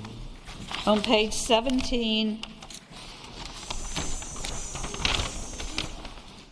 Are we going back? Senate Bill 389. Senate Bill 389. Okay, Senator from Prince Williams, Senator McPike, Senate Bill 389. Madam President, I move the bill pass, and speaking to that motion. You have the floor, sir. Thank you, Madam President. Senate Bill 389 is the omnibus ABC license reform bill that the Senator from Spotsylvania, Senator from Williamsburg, and several others of us on the ABC subcommittee have been working on roughly for the last 3 years. This is restructured of the licensing system to update to current standards. After Prohibition, we had about 12 license types and permits. It's ballooned to well over 120 or so. This actually cuts it down in half. So if you like consolidated licenses and reduction of the number of permit types and a more effective and streamlined government, you'll vote for this bill. Furthermore, it restructures the permit fees to better allocate the fee types to the resources allocated to ABC. They did a study over the last 18 months to ensure the alignment of these the fees to the license and permit type. So that is the bill, and happy to provide answer any questions on the bill. The question is, shall Senate Bill 389 pass? Madam President. The Senator from Roanoke, Senator Suderline. Will the Senator from Prince William yield for purpose of a question? Will you yield, Senator? Will the Senator yield? I yield. Senator Suderline. Thank you, Madam President. I've got the jokester from Franklin County in my ear. I had a question regarding the permit fees. I saw in there that the ABC board would have that authority to set that. How does that related to the current situation on setting such fees. Madam President, I'd ask the senator from Roanoke that the current fee structures under current law are required to be voted on and changed by the General Assembly. As conceived in this bill through the enactment, if you point your attention to it, actually provides a delay. And so what happens is as the ABC board reviews the permits, they need to propose the new license proposed prior to the preceding General Assembly. So actually, we have the ability to look at it, have any feedback at the end of the year. I think it's the enactment is at the end of November, early December. So we have roughly 30, 45 days before General Assembly to provide any input. Additionally, there's roughly a 2-month period of industry review, and those fee adjustments would take place after April, roughly, or May of each year. So there's multiple passes in the new fee structure in terms of both review, comment, as well as the ability for the General Assembly to intercede. The senator from Roanoke County, Senator Suline. Thank you, Madam President. Would the senator yield for an additional question? I yield. The senator will yield. Thank you, Madam President. Thank you to the senator. So if the General Assembly is not able to come into an agreement, it would be what the board determined. Is that correct? Madam President. Senator from Prince William, Senator McPike. Thank you, Madam President. I'd answer the gentleman that the structure as conceived here allows the ABC to recover their fees, so it pays for itself. And so if the board did find they had need of a service or adjustment to a fee based on the level of service, yes, it would be passed after industry review and comment as is a normal process. I thank the senator. And just speaking briefly. Senator Suline, Senator from Roanoke County. Thank you. I think the one difference in some ways that's like DMV, except we still have to pass the actual fee amounts for DMV. And so I just wanted everyone to be aware of that and appreciate the senator for asking those questions. No one else wishes to speak. The question is, shall Senate Bill 389 pass? All in favor of the motion will record their votes aye. Those opposed, no. Are the senators ready to vote? Have all senators voted? Do any senator desire to change their vote? The clerk will close the roll. Ayes 39, noes 1. Ayes 39, noes 1. The bill passes. Madam President, having voted on the prevailing side on which we just passed, the last bill, I'd ask for reconsideration. The question is, shall the vote by which the senator, by Senate Bill 389 was passed, shall the bill be reconsidered? And this is a recorded vote. All in favor of the motion will record their votes aye. Those opposed, no. Are the senators ready to vote? Have all senators voted? Do any senator desire to change their vote? The clerk will close the roll. Ayes 40, noes 0. Ayes 40, noes 0. The senator from Prince William, Senator McPike. Madam President, I move the bill passage and previously explained just about all 58 pages. Renew the motion to pass. Thank you. The question is, shall Senate Bill 389, as previously explained, pass? You all have heard the motion. Are all in favor of the motion will record their votes aye. Those opposed, no. Are the senators ready to vote? Have all senators voted? Do any senator desire to change their votes? The clerk will close the roll. Ayes 40, noes 0. Ayes 40, noes 0. Senate Bill 389 passed. On page 23, Senate Bill 992. The senator from Northern Chesapeake, Senator Spruill.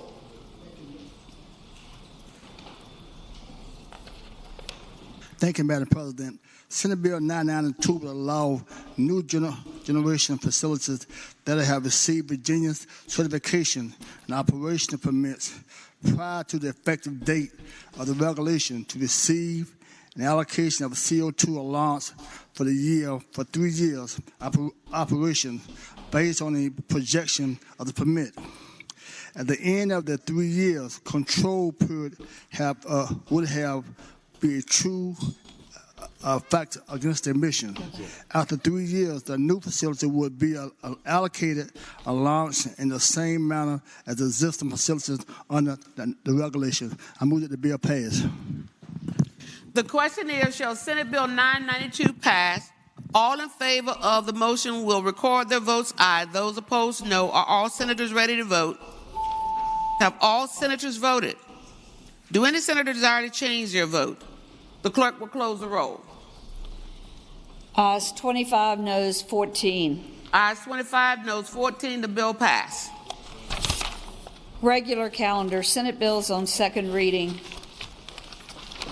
Senate Bill 253, a bill relating to deeds of trust, fiduciary duties.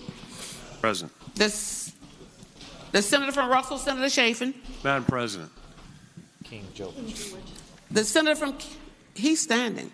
King George. The senator from King George, Senator Thank Stewart. you, Madam President. Rise for a motion. The senator has the floor. Thank you, Madam President. I'd move, having voted on the prevailing side by which we adopted the amendment to Senate Bill 253, we reconsider that vote. The question is, shall the vote by which the Senate passed the committee amendment, the floor amendment, be reconsidered? All in favor of the motion will record the votes aye. Those opposed, no. Are all senators ready to vote? Have all senators voted? Do any senator desire to change their vote? The clerk will close the roll. Ayes 40, noes 0. Ayes 40, no 0. The vote is reconsidered. Senator Chafin, the senator from Russell. Thank you, Madam President. With a motion that we pass the floor amendment, I recommend that we reject the floor amendment.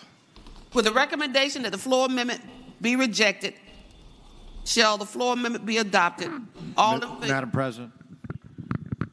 The senator from Fairfax, Senator Peterson. Is that my floor amendment? Well, don't I usually make that motion? May I speak to the motion? The senator has floor. Well, I don't. He recommends to reject my amendment, which I appreciate his opinion. It's my amendment. I actually think it's a great amendment. And this is an amendment that will protect consumers and debtors and small people. Small people. Not physically small people, but small people that don't have the highest paid lobbyists crawling the halls of this great, great capital. So I hope you do stick with me on this amendment. Thank you. Madam President. The senator from Russell, Senator Chafin. Speaking to the motion, so in an effort to be a bit more articulate than perhaps yesterday, the deed of trust that is signed by all the parties, the deed of trust that everybody has agreed to, allows the Commissioner of Accounts and ultimately perhaps the court to have objective criteria by which to review the matter, as opposed to the subjective criteria for the reviewing of the actions of the trustee in foreclosures. I ask the body to reject the floor amendment. The question is, okay, the senator from Roanoke City, Senator Madam President, this has to do with ignoring all fiduciary duties of a trustee and saying only what is in the deed of trust is the fiduciary's responsibility. Let me tell you about a case I had 33 years ago in the Supreme Court of Virginia. It exemplifies the numerous kinds of violations of fiduciary duties, not just those that maybe a Commissioner of Accounts might pick up, but maybe not. And not every case, at least where I live, goes through a Commissioner of Accounts, as far as I'm aware.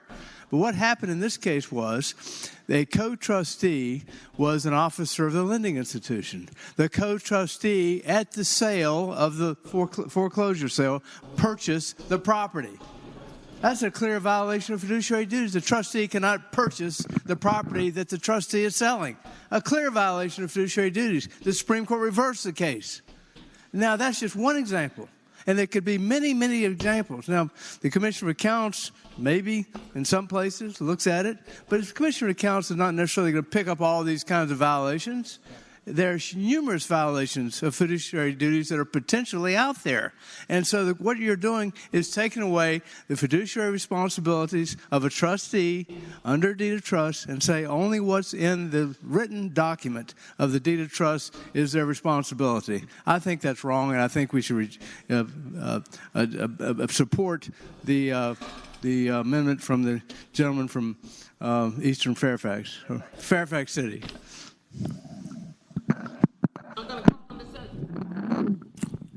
The senator from, it looks like the senator from Richmond City was first. Madam President, question of parliamentary inquiry to either you or the clerk's staff. Are we voting right now on Senator Peterson's amendment that we heard debate on yesterday, or are we voting on the motion by the gentleman, by Senator Chafin, to approve the amendment with the recommendation that it be rejected? Same thing. Same motion. So, further question. If we supported Senator Peterson's amendment yesterday and we are desirous of supporting it today, would we vote yay? Yes, sir. Thank you. Madam Chair. The senator from Fairfax City, but I have the senator from James City County before you came up in queue, so Senator Norman. Thank you, Madam President. I rise Thank you. in support of the motion on it. The gentleman from Roanoke suggested that he had a factual situation 33 years ago. I'm not even sure they had mortgages then, but what I would say to you, Madam President, is that I would have to take umbrage at it if, in fact, a trustee or a substitute trustee purchased a foreclosure sale. I do not know a commissioner of accounts in the Commonwealth of Virginia in 2020 that would not pick up on that, because it is disclosed on the foreclosure accounting that who the highest bidder was. So I take umbrage at the suggestion that those irregularities would not be picked up. Thank you, Senator. The senator from Fairfax City, Senator Peterson. Madam Chair, or Madam President, I actually rise for a request. And my request is this bill go by for the day. This is a major issue. We're missing somebody in this body who would break a tie. I voted to reconsider the bill, but I do ask consideration go by for the day. Without objection, bill will. Without objection, the bill will go by for the day. Madam President. The senator from Franklin. Thank you, Madam President. I now, having voted on the prevailing side in which Senate Bill 992 passed, I now move that we reconsider that vote so someone can make a proper vote. The question is, shall the vote by which the Senate passed Senate Bill 992 be reconsidered? All in favor of that motion will record their votes aye. Those opposed, no. Are all senators ready to vote? Have all senators voted? Do any senator desire to change their vote? The clerk will close the roll. Ayes 40, no 0. Ayes 40, no 0. The senator from Northern Chesapeake, Senator Spruill.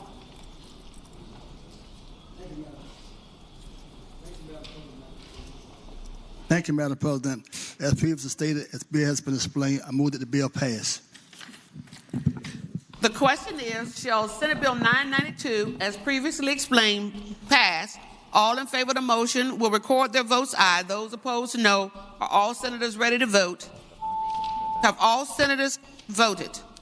Do any senator desire to change their vote? The clerk will close the roll. Ayes 27, noes 13. Ayes 27, noes 13. The bill passed. Returning to page 24. Senate Bill 612, a bill to establish the Commission for Historical Statues in the United States Capitol to provide for the replacement of the Robert E. Lee statue in the National Statuary Hall collection at the United States Capitol. The senator from Hampton, There's Senator Locke. or substitute. Madam President, I move that Senate Bill 612 be passed by for the day. Without objection, the bill go by for the day. Senate Bill 911, a bill relating to parking of vehicles, electric vehicle charging spots, civil penalties. And there is a floor amendment. The junior senator from Chesterfield, Senator Hashmi. Thank you, Madam President. I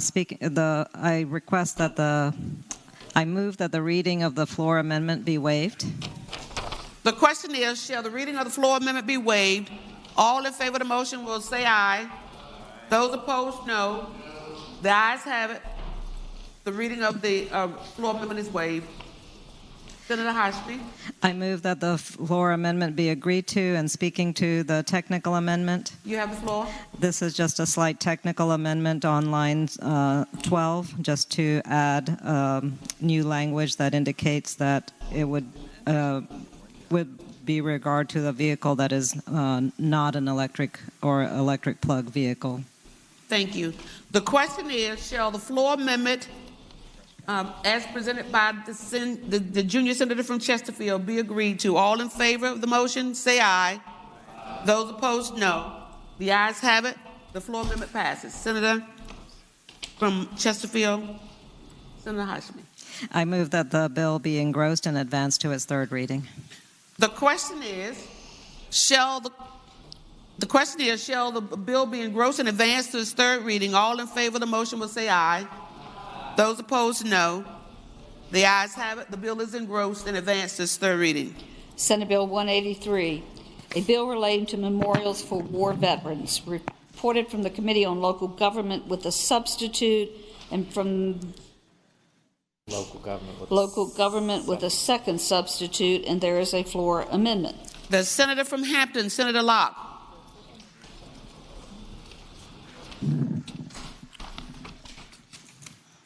Okay, Madam President, I move that the first substitute with the recommendation that the first substitute from local government be rejected, I move that it pass. With the recommendation that the substitute from the Committee on Local Government be rejected, the motion is, shall the substitute pass? All in favor of that motion will say aye. Noes? No. The noes have it. The substitute is rejected. Senator Locke. Madam President, I move that the second substitute from the Committee on Local Government be agreed to. The question is, shall the second substitute from the Committee on Local Government be agreed to? All in favor of that motion will say aye. Those opposed, no. The ayes have it. The committee substitute is agreed to. The senator from Hampton, Senator Locke. Reeves. The senator from Spotsylvania, Senator Reeves, for the floor amendment. Thank you, Madam President. I move that the reading of the floor amendment be waived. The question is, shall the reading of the floor amendment be waived? All in favor of the motion will say aye. Aye. Those opposed, no. The ayes have it. The reading of the floor amendment is waived. Senator from Spotsylvania, Senator Reeves. Madam President, I move that the floor amendment be agreed to. And speaking to that, you have the floor, sir.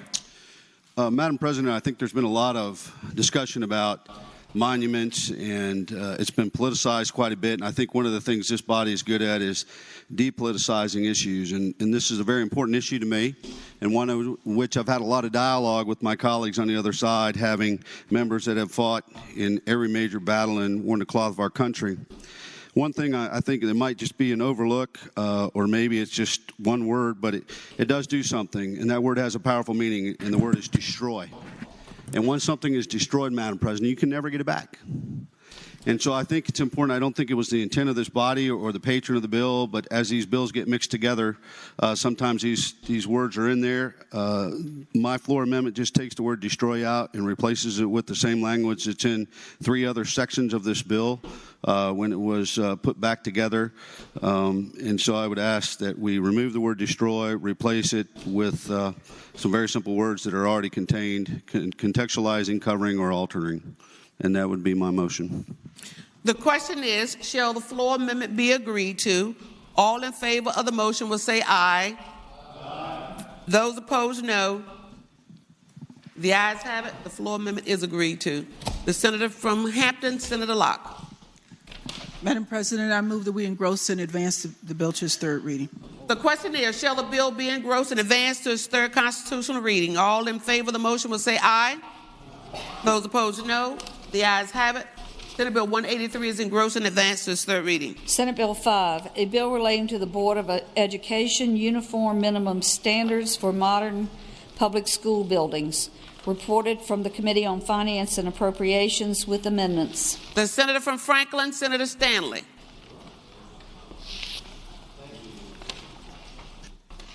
Thank you, Madam President. I now move that the committee amendments be agreed to.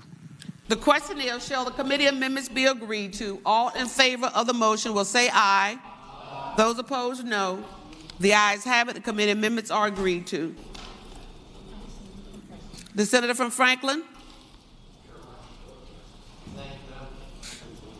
Thank you, Madam President. And I now move that Senate Bill 5 be engrossed and advanced to its third constitutional reading.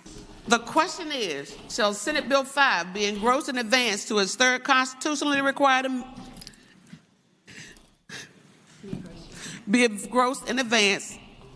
All in favor say aye. No have the same right.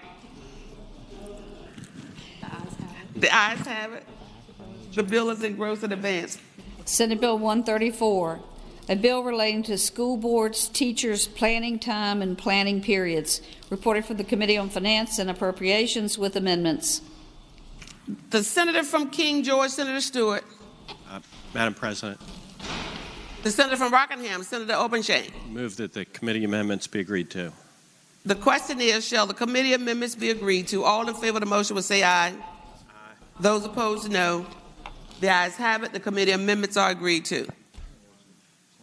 Now, okay, Senator from King George is back. Senator King George is your bill, 134. Thank you, Madam President. Actually, I wanted to carry that by for the day, and I'd still like to do that at this point, if I may. Without objection, the bill will go by for the day. Thank you. Senate Bill 187, a bill relating to TANF time limitations. The senator reported from the Committee on Finance and Appropriations with amendment. The senator from Arlington, Senator Favola. Thank you, Madam President. Madam President, I move that the amendment be agreed to. The question is, shall the committee amendment be agreed to? All in favor of the motion will say aye. Aye. Those opposed, no. The ayes have it. The committee amendment is agreed to. The senator from Arlington, Senator Favola. Thank you, Madam President. I move that this Senate Bill 187 be engrossed in advance to its third reading. The question is, shall Senate Bill 187 be engrossed and advanced to its third reading? All in favor of the motion will say aye. Those opposed, no. The ayes have it. The bill is engrossed and advanced. Senate Bill 248, a bill relating to the Virginia Gun Violence Intervention and Prevention Fund, reported from the Committee on the Judiciary with a substitute and from the Committee on Finance and Appropriations with an amendment. The senator from Arlington, Senator Favola. Thank you, Madam President. I move that the substitute reported from the Judiciary Committee be agreed to. The question is, shall the substitute from the Committee on Judiciary be agreed to? All in favor of the motion will say aye. Aye. Those opposed, no. The ayes have it. The committee substitute is agreed to. The senator from Arlington, Senator Favola. Madam President, I move that the amendment from the Committee on Finance and Appropriations be agreed to. The question is, shall the committee amendment from the Committee on Finance and Appropriations be agreed to? All in favor of that motion will say aye. Aye. Those opposed, no.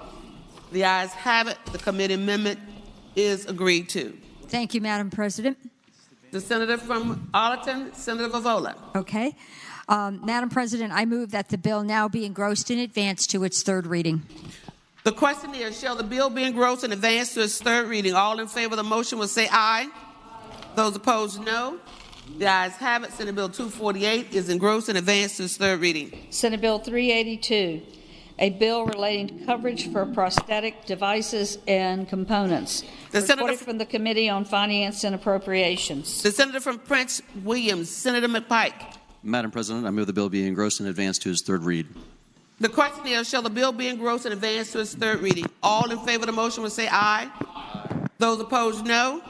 The ayes have it. The bill is engrossed and advanced to its third reading. Senate Bill 421, a bill relating to open-end credit plans, Fairness and Lending Act, reported from the Committee on Commerce and Labor with a substitute and from the Committee on Finance and Appropriations with amendments. The senator from Hampton, Senator Locke. Madam President, I move that the substitute be agreed to from Commerce and Labor. The question is, shall the committee substitute from the Committee on Commerce and Labor be agreed to? All in favor of that motion will say aye. Those opposed, no. The ayes have it. The substitute is agreed to. The senator from Hampton, Senator Locke. Madam President, I move that the amendments from Finance and Appropriations be agreed to. The question is, shall the amendments from the Committee on Finance and Appropriations be agreed to? All in favor of that motion will say aye. Those opposed, no. The ayes have it. The committee amendment is agreed to.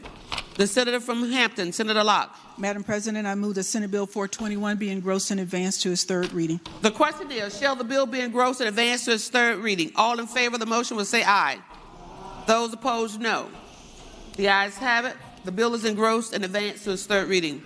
Senate Bill 452, a bill relating to motor vehicle fuel sales tax in certain counties and cities, reported from the Committee on Finance and Appropriations with a substitute. The senator from Roanoke City, Senator Edwards.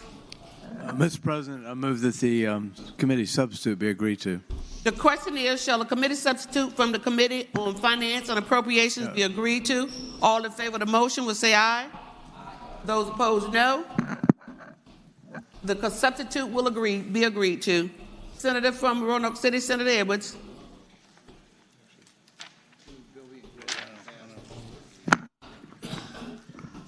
Mr. President, I move that the bill be engrossed and advanced to its third reading. The question is, shall the bill be engrossed and advanced to its third reading? All in favor of the motion will say aye. Those opposed, no. Senate Bill 452. The ayes have it, first of all. Now the bill, Senate Bill 452 will be engrossed and advanced to its third reading. Senate Bill 561, a bill relating to workers' compensation, compensability of post-traumatic stress disorder incurred by a law enforcement officer or firefighter, reported from the Committee on Commerce and Labor with a substitute and from the Committee on Finance and Appropriations with a substitute. The senator from Fauquier, Senator Vogel. Thank you, Madam Chair. I move that the substitute be agreed to. We need to From the Committee on Commerce and Labor. reject. Sorry, the Committee on Finance. I apologize. Do you want to reject it? Reject the first. Oh, Madam Chairman, I would like to move that we reject the committee substitute added in Commerce and Labor and instead accept the committee substitute. With the recommend. Yes, and accept the Finance Committee substitute. Okay. So with the recommendation that the substitute be rejected, the question is, shall the committee substitute be agreed to? All in favor of the motion will say aye. Those opposed, no. No. The noes have it. The committee substitute is rejected. The senator from Fauquier, Senator Vogel. Thank you, Madam Chair. I apologize for having done that so poorly. Madam President, I move that the Finance Committee substitute be adopted. The question is, shall the Finance Committee substitute, the Finance and Appropriations substitute be agreed to? All in favor of the motion will say aye. Those opposed, no. The ayes have it. The Senate Finance and Appropriations substitute is agreed to. The senator from Fauquier, Senator Vogel. Thank you, Madam President. I move that the bill be engrossed and advanced to its third reading. The question is, shall the bill be engrossed and advanced to its third reading? All in favor of the motion will say aye. Those opposed, no. The ayes have it. The motion is, the bill is engrossed and advanced to its third reading. Senate Bill 564, a bill relating to the Virginia Hearing Loss Identification and Monitoring System, language development for children who are deaf or hard of hearing, reported from the Committee on Education and Health with a substitute and from the Committee on Finance and Appropriations with an amendment. The senator from Roanoke City, Senator Edwards. Mr. President, I move that the committee substitute be agreed to. The question is, shall the committee substitute from Committee on Education and Health be agreed to? All in favor of the motion will say aye. Aye. Those opposed, no. The ayes have it. The committee substitute is agreed to. The senator from Roanoke City, Senator Edwards. Mr. President, I move that the bill be engrossed. Committee amendment. Committee amendment be agreed to. The question is, shall the committee amendment be agreed to? All in favor of the motion will say aye. Aye. Those opposed, no. The ayes have it. The committee amendment is agreed to. Senator from Roanoke City, Senator Edwards. Mr. President, I move that the bill be engrossed and advanced to its third reading. The question is, shall the bill be engrossed and advanced to its third reading? All in favor of the motion will say aye. Aye. Opposed, no. The ayes have it. The bill is engrossed and advanced to its third reading. Senate Bill 632, a bill relating to public utilities energy storage capacity in the Commonwealth, reported from the Committee on Commerce and Labor with a substitute, and there is 4 floor amendments. Little ones. The little ones. The senator from Eastern Fairfax, Senator Serovo. I move the committee substitute. The question is, shall the committee substitute be agreed to? All in favor of the motion will say aye. Those opposed, no. The ayes have it. The committee substitute is agreed to. The senator from Eastern Fairfax, Senator Serovo. Madam President, I move that the amendments taken up in a block and that we waive reading of all the amendments. The question is, shall the bills in the block be taken? Shall we waive the reading of the floor amendments in the block? All in favor of the motion will say aye. Aye. Those opposed, no. The ayes have it. The bills will be taken up in the block. The senator from Eastern Fairfax, Senator Serovo. Thank you, Madam President. I would move the 4 amendments in a block and speak to that motion. You have the floor. Thank you, Madam President. These 4 amendments just basically update the numbers in the bill to an agreement that was made after the bill was filed. It raises the megawatts from 1,000 megawatts to 2,700, and it also raises the lowers the public, raises the utility percentage to 65 and the private percentage to 35 of this energy storage that's going to be procured. And I would move the amendments pass. The question is, shall the floor amendments the senator from Bedford, Senator Newman. Mr. President, speaking briefly to the floor amendment. You have the floor, sir. Madam President, when this came through with 1,000 megawatts, I got to tell you it was a bit controversial, but we went along with it. There is provisions within this bill that states that this is going to be in the public interest. There is no indication of how much ratepayers are going to be charged because it's in the public interest. Mr. President, I would tell you that we heard in subcommittee, in Senator Spruill's subcommittee, that 1,000 megawatts was a lot. That was the amount. This takes it to 2,700 megawatts and continues to say, as I see it, that even that amount will be in the public interest, and there's no indication on this floor how much that's going to cost consumers. Mr. President, that would be a pretty big change to what was a pretty big bill. Thank you, Senator. The senator from Eastern Fairfax, Senator Serovo. Thank you, Madam President. Speaking to the amendments. You have the floor, sir. Thank you, Madam President. Well, as I said earlier, there was an agreement reached between the various stakeholders in the administration and this that has happened right after this bill passed. What this has to do with is energy storage. And if we're going to be making big investments in wind or solar or other types of technologies that don't run at night, the only way to have that is to have energy storage. The state of New York is making massive gigawatt investments in energy storage, and this brings us up to speed with what's going on in some other states. I would note that when this was studied, I think it was last year or the year before, in the study that came out said that if the state deploys 1.1 megawatts of energy storage, this annual net benefits to consumers is expected to be $20 to $58 million. And so there's a net savings from the investment. And it just takes time to build up to this. There's a lot of new technologies coming out on it. What we're talking about is things like pumped hydro, flywheel technologies, electrochemical, which is the batteries that Tesla is making. There's thermal technologies, electrical stuff, there's chemical storage. And I would just note that 35% of the energy storage that's going to be done in this bill is being done in the private sector, not by the utility. The agreement was reached that 65% is going to be done by the utility, 35% is going to be procured privately, not by the incumbent utility. And again, this these amendments represent the agreement of the stakeholders and the administration. I would hope the amendments would pass. There being no other speakers. Okay, the senator from James City, Senator Norman. Thank you, Madam President. I would hope without objection that we could pass this bill by for the day. I think it's a fairly substantial change, and I'd like to take a look at it if you don't mind. Thank you, sir. Without objection, the bill will go by for the day. Senate Bill 710, a bill relating to the regulation of sales of electricity under third-party sales agreements, exempt resales of electricity by the owner of a multifamily residential building, etc. Reported from the Committee on Commerce and Labor. The senior senator from Richmond City, Senator McClellan. Madam President, could that bill go by for the day? Without objection, the bill will go by for the day. Senate Bill 731, a bill relating to electric utility regulation, authorized rate of return. Reported from the Committee on Commerce and Labor with an amendment. The senior senator from Richmond City, Senator McClellan. Thank you, Madam President. I move the committee amendment be adopted.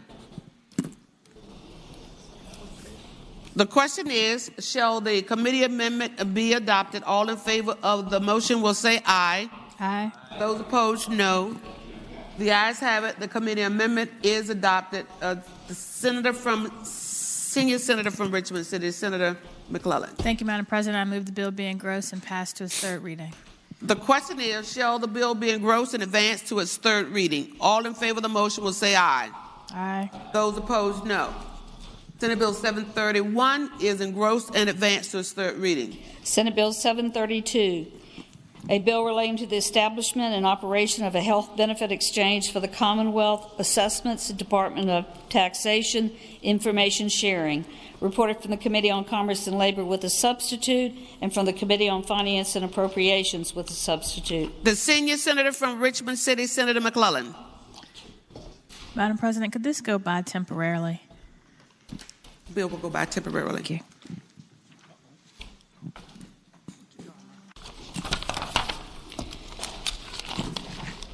Senate Bill 853, a bill relating to public schools, anti-hate instruction. Reported from the Committee on Education and Health with a substitute, and from the Committee on Finance and Appropriations. The senator from Northwestern Fairfax, Senator Boysko. Madam President, I move the committee substitute. The question is, shall the committee substitute be agreed to? All in favor of the motion will say aye. Those no, opposed. Madam President, I move the bill be engrossed and advanced to its third reading. The question is, shall the bill be engrossed and advanced to its third reading? All in favor of the motion will say aye. Those opposed, no. The ayes have it. The bill is engrossed and advanced to its third reading. Senate Bill 890, a bill relating to transportation. Reported from the Committee on Finance and Appropriations with a substitute. The senior senator from Fairfax, Senator Saslaw.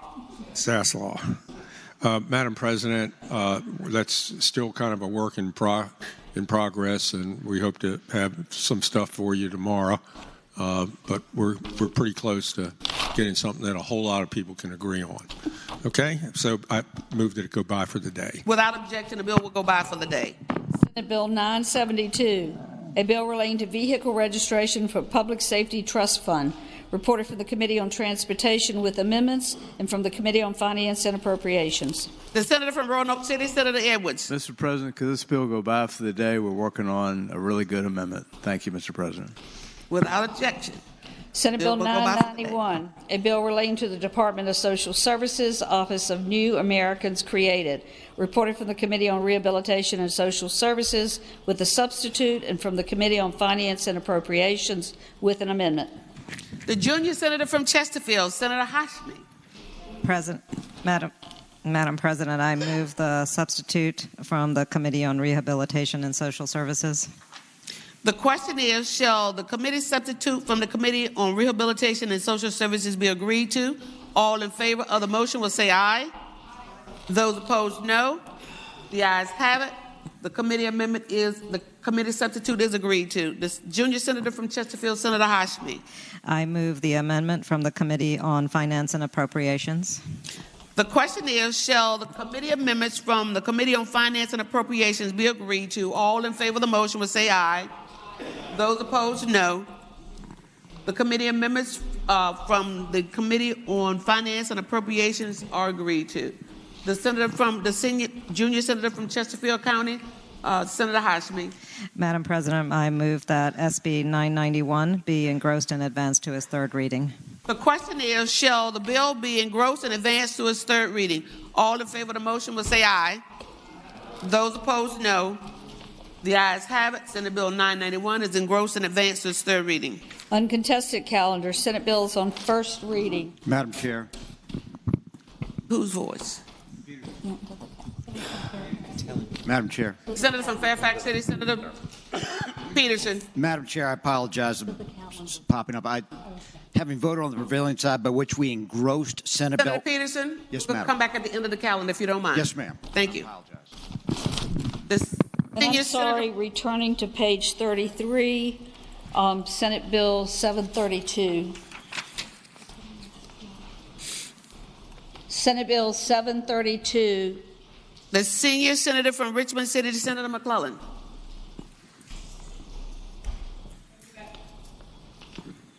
Thank you, Madam President. With the recommendation that we reject the Commerce and Labor substitute, I ask that the substitute be accepted.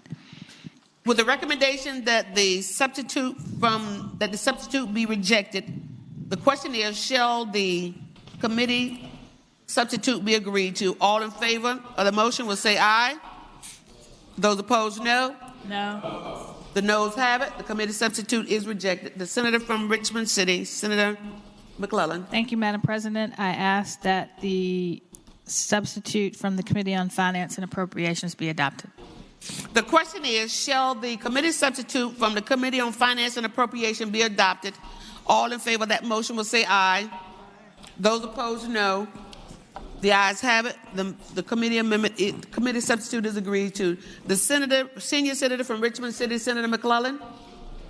Madam President, I move that Senate Bill 732 be engrossed and passed to its third reading. The question is, shall the bill be engrossed and advanced to its third reading? All in favor of the motion will say aye.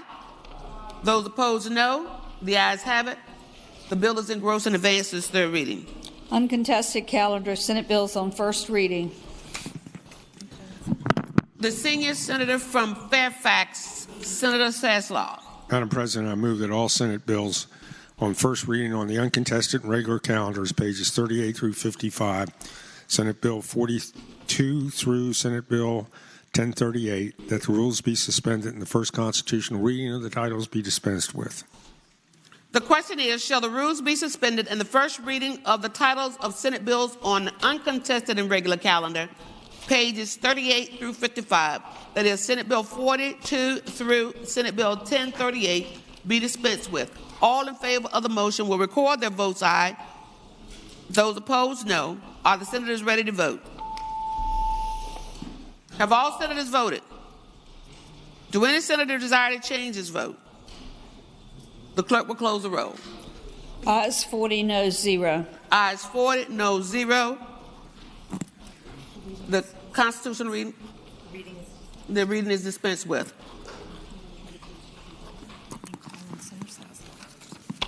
The senior senator from Fairfax, Senator Saslaw. Madam President, I now move that those said bills go by for the day. The question is, shall the Senate bills on the uncontested and regular calendars now on second reading be passed by for the day? All in favor of the motion will say aye. Those opposed, no. The ayes have it. The bills will go by for the day. On page 56, uncontested calendar, Senate Joint Resolution on third reading. Senate Joint Resolution 81, directing the Joint Commission on Technology and Science to study consumer data privacy in the Commonwealth report. And there is a floor amendment. The senator from Henrico, Senator Donovan. Thank you, Madam President. Speak to the floor amendment. You have floor. Go 5 for the day. Yes. I'm so sorry. I was confused by the fact that we had the floor amendment. Madam President, may that bill go by for the day? Without objection, the bill will go by for the day. Regular calendar, Senate Joint Resolutions on third reading. Senate Joint Resolution 35, establishing a joint subcommittee to study barrier crimes and criminal history records checks. Report. The senator from Roanoke City, Senator Edwards. Madam President, I move that the bill pass or the resolution be agreed to. The question is, shall the resolution be agreed to? All in favor of the motion will say aye. Aye. Those opposed, no. The ayes have it. The resolution is agreed to. The senator from Roanoke City, Senator Edwards. Mr. President, I move that SJR 39 be agreed to. I need to read the title, Senator. Senate Joint Resolution 39, directing the Virginia State Crime Commission to study the effect of abolishing jury sentencing on the justice system. Report. Now the senator from Roanoke City, Senator Edwards. Mr. President, I move that the resolution be agreed to. The question is, shall the resolution be agreed to? All in favor of the motion will say aye. Aye. Those opposed, no. Ayes have it. The resolution is agreed to. Senate Joint Resolution 66, establishing a joint subcommittee to study the development of a framework for regulated adult use of cannabis and medical cannabis. Report. The senator from Alexandria, Senator Eben. Thank you, Madam President. I move the resolution be agreed to, and speaking to that request. Okay. The senator has the floor. Thank you. This is pretty much what the clerk described in the title. It's a joint commission to study marijuana, the potential of marijuana use in the Commonwealth. Right now, we have a bill on marijuana decriminalization that has not passed or come out of finance yet. But in the event that we move forward, and it looks like things will move forward in the next coming years, we need to be responsible at how we do that and also look at the medical framework. If we were to move forward, there's things about distribution of marijuana, growing of marijuana, keeping it away from children, banking, and so forth. So with that, I ask that we adopt the resolution. The question is, shall the resolution be adopted? All in favor of the motion will say aye. Those opposed, no. The ayes have it. The resolution is agreed to. Senate Joint Resolution 67, directing the Joint Audit and Review Commission to study and make recommendations for how Virginia should legalize and regulate the growth, sale, and possession of marijuana and address the impacts of marijuana prohibition. Report. The senior senator from Richmond City, Senator McClellan. Thank you, Madam President. I move that the resolution be agreed to. And speaking to the resolution, you have the floor, Senator. This study is similar to, but more comprehensive than the one that we just passed. This would have JLARC to study, in addition to the issues that the senator from Alexandria mentioned. Coordinating with that working group would also study the health effects, the impacts on how do we keep children from gaining access to marijuana, and addressing the socioeconomic impact of the historic prohibition of marijuana on particular communities, and how those communities can now have the possibility to benefit from the legal sale of marijuana, where they had disproportionate negative impacts from selling marijuana when it was illegal. And JLARC feels that they are in the best position to study this, but will work closely with the work group that we just adopted, and I move the resolution passed. The question is, shall the resolution be agreed to? All in favor of the motion will say aye. Those opposed, no. The ayes have it. The resolution is agreed to. Uncontested calendar, Senate Joint Resolutions on first reading. You just read them by title. Senate Joint Resolution 15.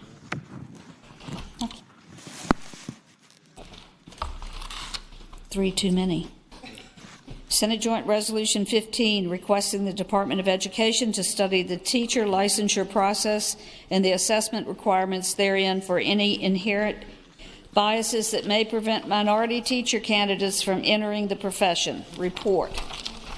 Senate Joint Resolution 38, directing the Joint Commission on Technology and Science to study the safety, quality of life, and economic consequences of weather and climate-related events on the coastal areas in Virginia. Report.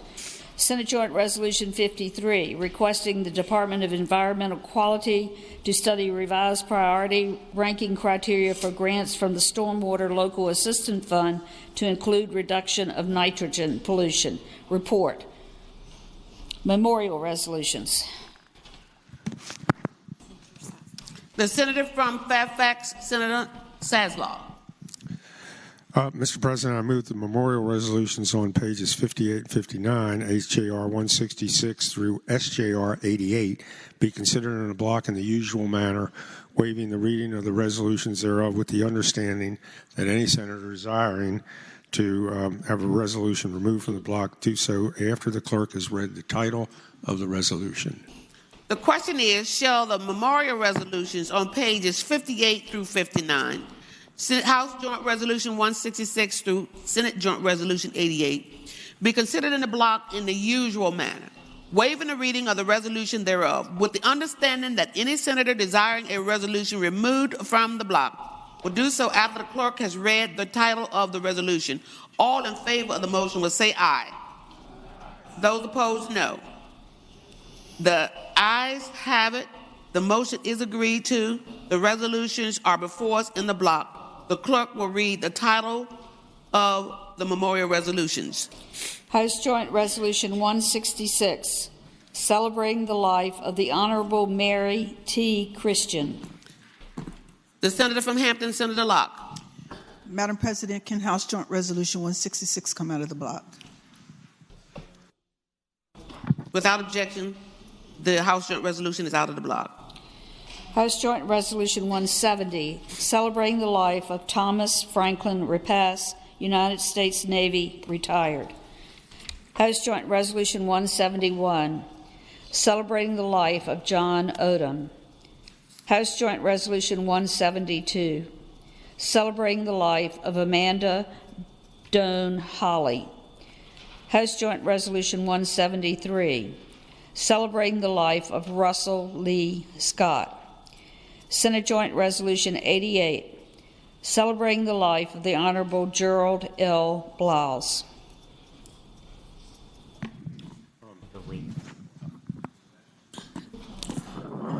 The senator from Spotsylvania, Senator Reed. Thank you, Madam President. Can we take SJR 88 out of the block, please? SJR 88 come out of the block. Can we take it by for the day as well? And go by for the day without objection.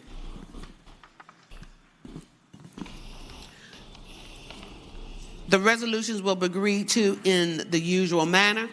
All in favor of agreeing to the memorial resolutions, please rise.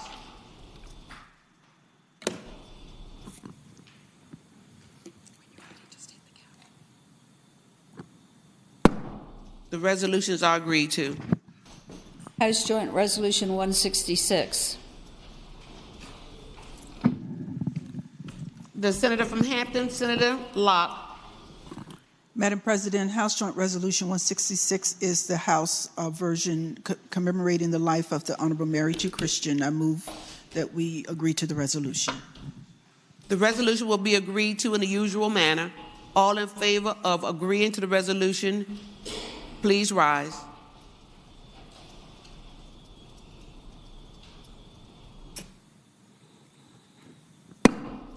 The resolution is agreed to. Commending resolutions.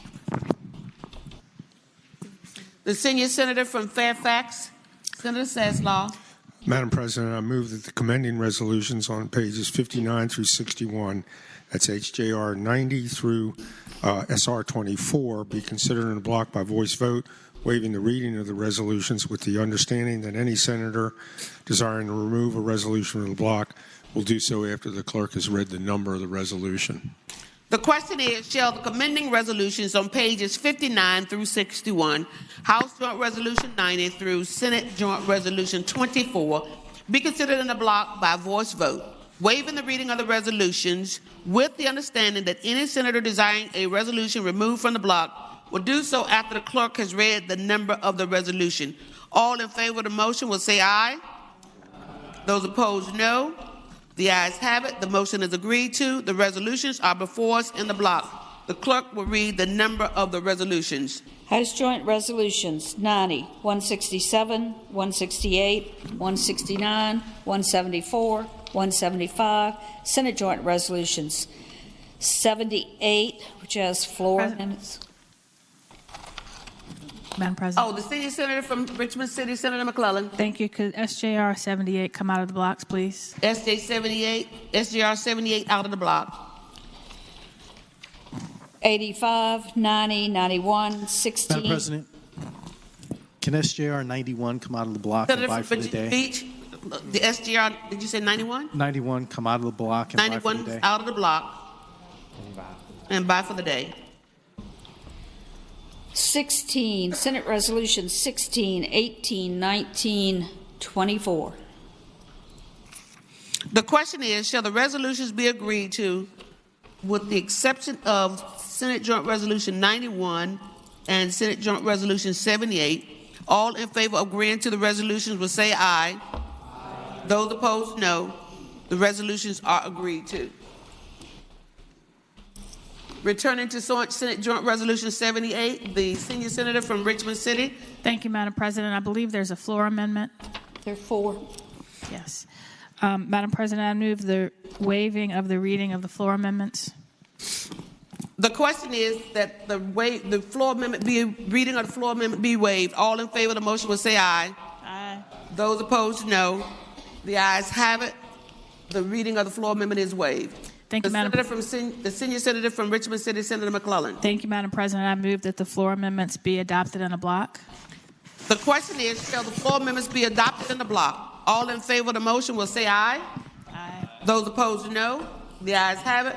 The floor amendments are adopted in the block. The senior senator from Richmond City, Thank you, McClellan. Thank you, Madam President. Now I move passage of the resolution.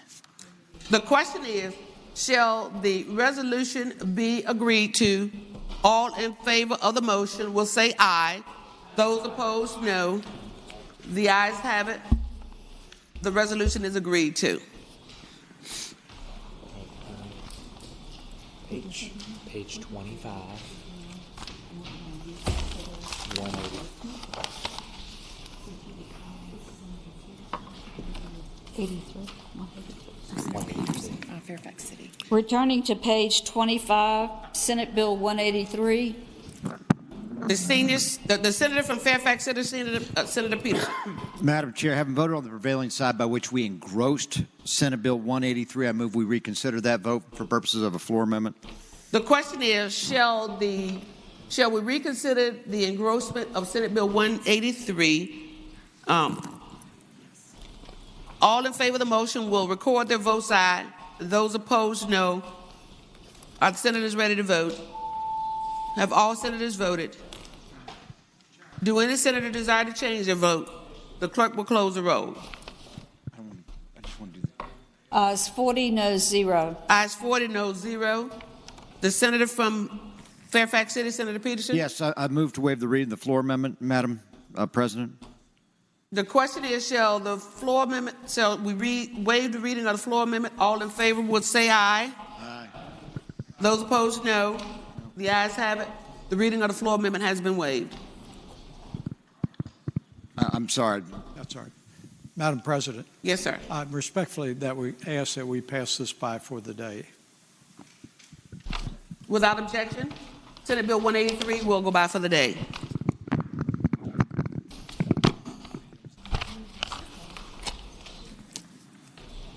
The senior senator from Fairfax County, Senator Saslow.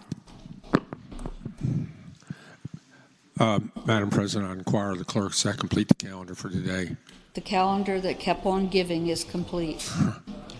I can't believe it.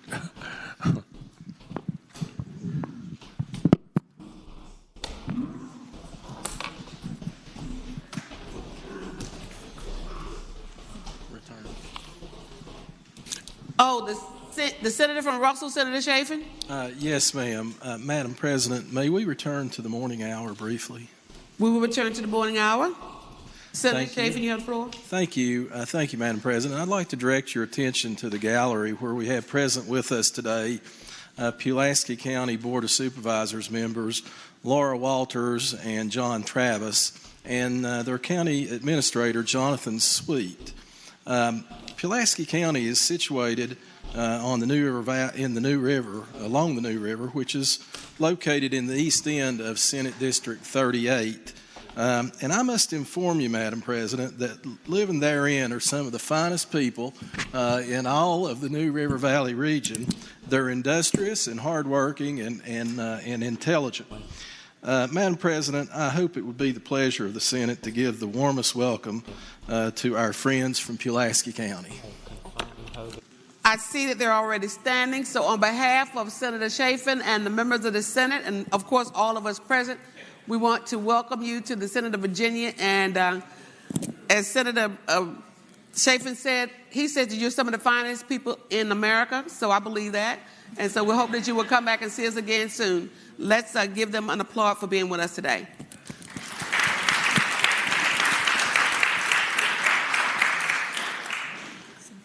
The Senator from Bath, Senator Deeds.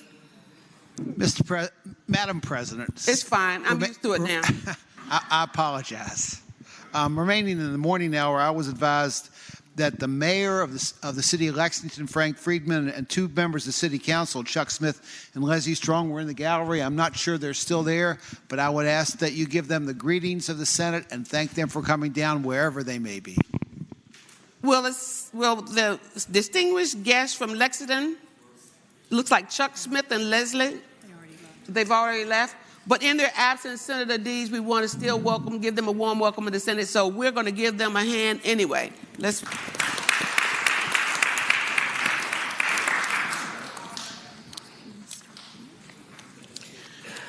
Is there any other business to come before the Senate? The clerk will read the report and any announcements on the desk.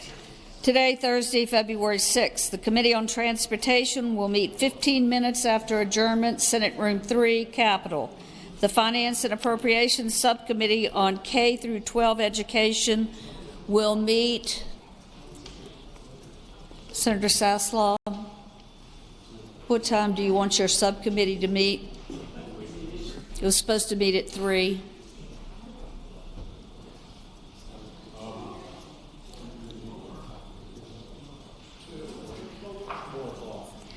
The Finance and Appropriations Subcommittee on K through 12 Education will meet at 4 p.m. Senate Subcommittee Room 1, 5th floor, Pocahontas. Senator Saslaw, Howell, Norman, Lucas, Newman, and McClellan. The Committee on Finance and Appropriations will meet at 4:30 p.m. in Committee Room B, Pocahontas. The General Laws and Technology Committee, General Laws and Technology, will meet at the chairman's desk immediately upon adjournment. General Laws and Technology. Tomorrow, Friday, February 7th, the Finance and Appropriations Subcommittee on Capital Outlay will meet at 8 a.m. Senate Subcommittee Room 1, 5th floor, Pocahontas. Senators Deeds, Norman, Howell, Saslaw, Hanger, and Locke. The Committee on Rehabilitation and Social Services will meet at 8 a.m. Senate Room A, Pocahontas. This is a schedule change. Rehab and Social Services will meet at 8 a.m. Senate Room A. The Committee on Rules will meet at 9:30 a.m. Senate Room 3 in the Capitol. This is a schedule change. Rules will meet at 9:30 a.m. The Democratic Caucus will meet 1/2 hour before session in Senate Room 1. The Republican Caucus will meet 1/2 hour before session in Senate Room 2. The Senator from Northern Fairfax County, Senator Howell. I rise for an announcement. The Senator has floor. This afternoon's meeting of the Senate Finance and Appropriations Committee has more than 71 bills on its docket. And we do not have another regularly scheduled meeting, so obviously we'll have to plan for more. But I want people to know, as we did, I guess it was yesterday, we are going to have multiple blocks. So you may want to come at 4:30 to find out if your bill is in a block and which block it's in. Thank you. Thank you, Senator Howell. The Senator from Roanoke County, Senator Suderline. Thank you, Madam President, for the briefest of points of personal privilege and emotion. You have the floor, sir. Thank you, Madam President. Today is the anniversary of the birth of one of our greatest presidents, Ronald Reagan.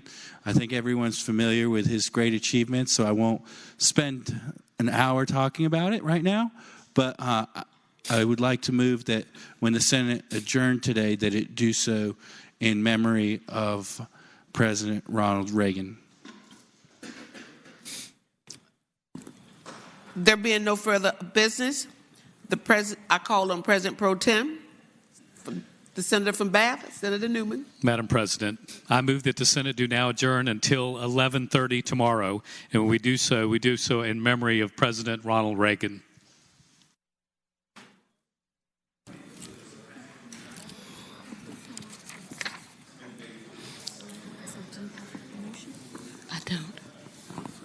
The question is, shall the Senate adjourn until 11:30 a.m. tomorrow? And when we do so, in memory of President Ronald Reagan. All in favor of the motion will say aye. Those opposed, no. The ayes have it. The motion is agreed to. The Senate stands adjourned until 11:30 a.m. on Friday.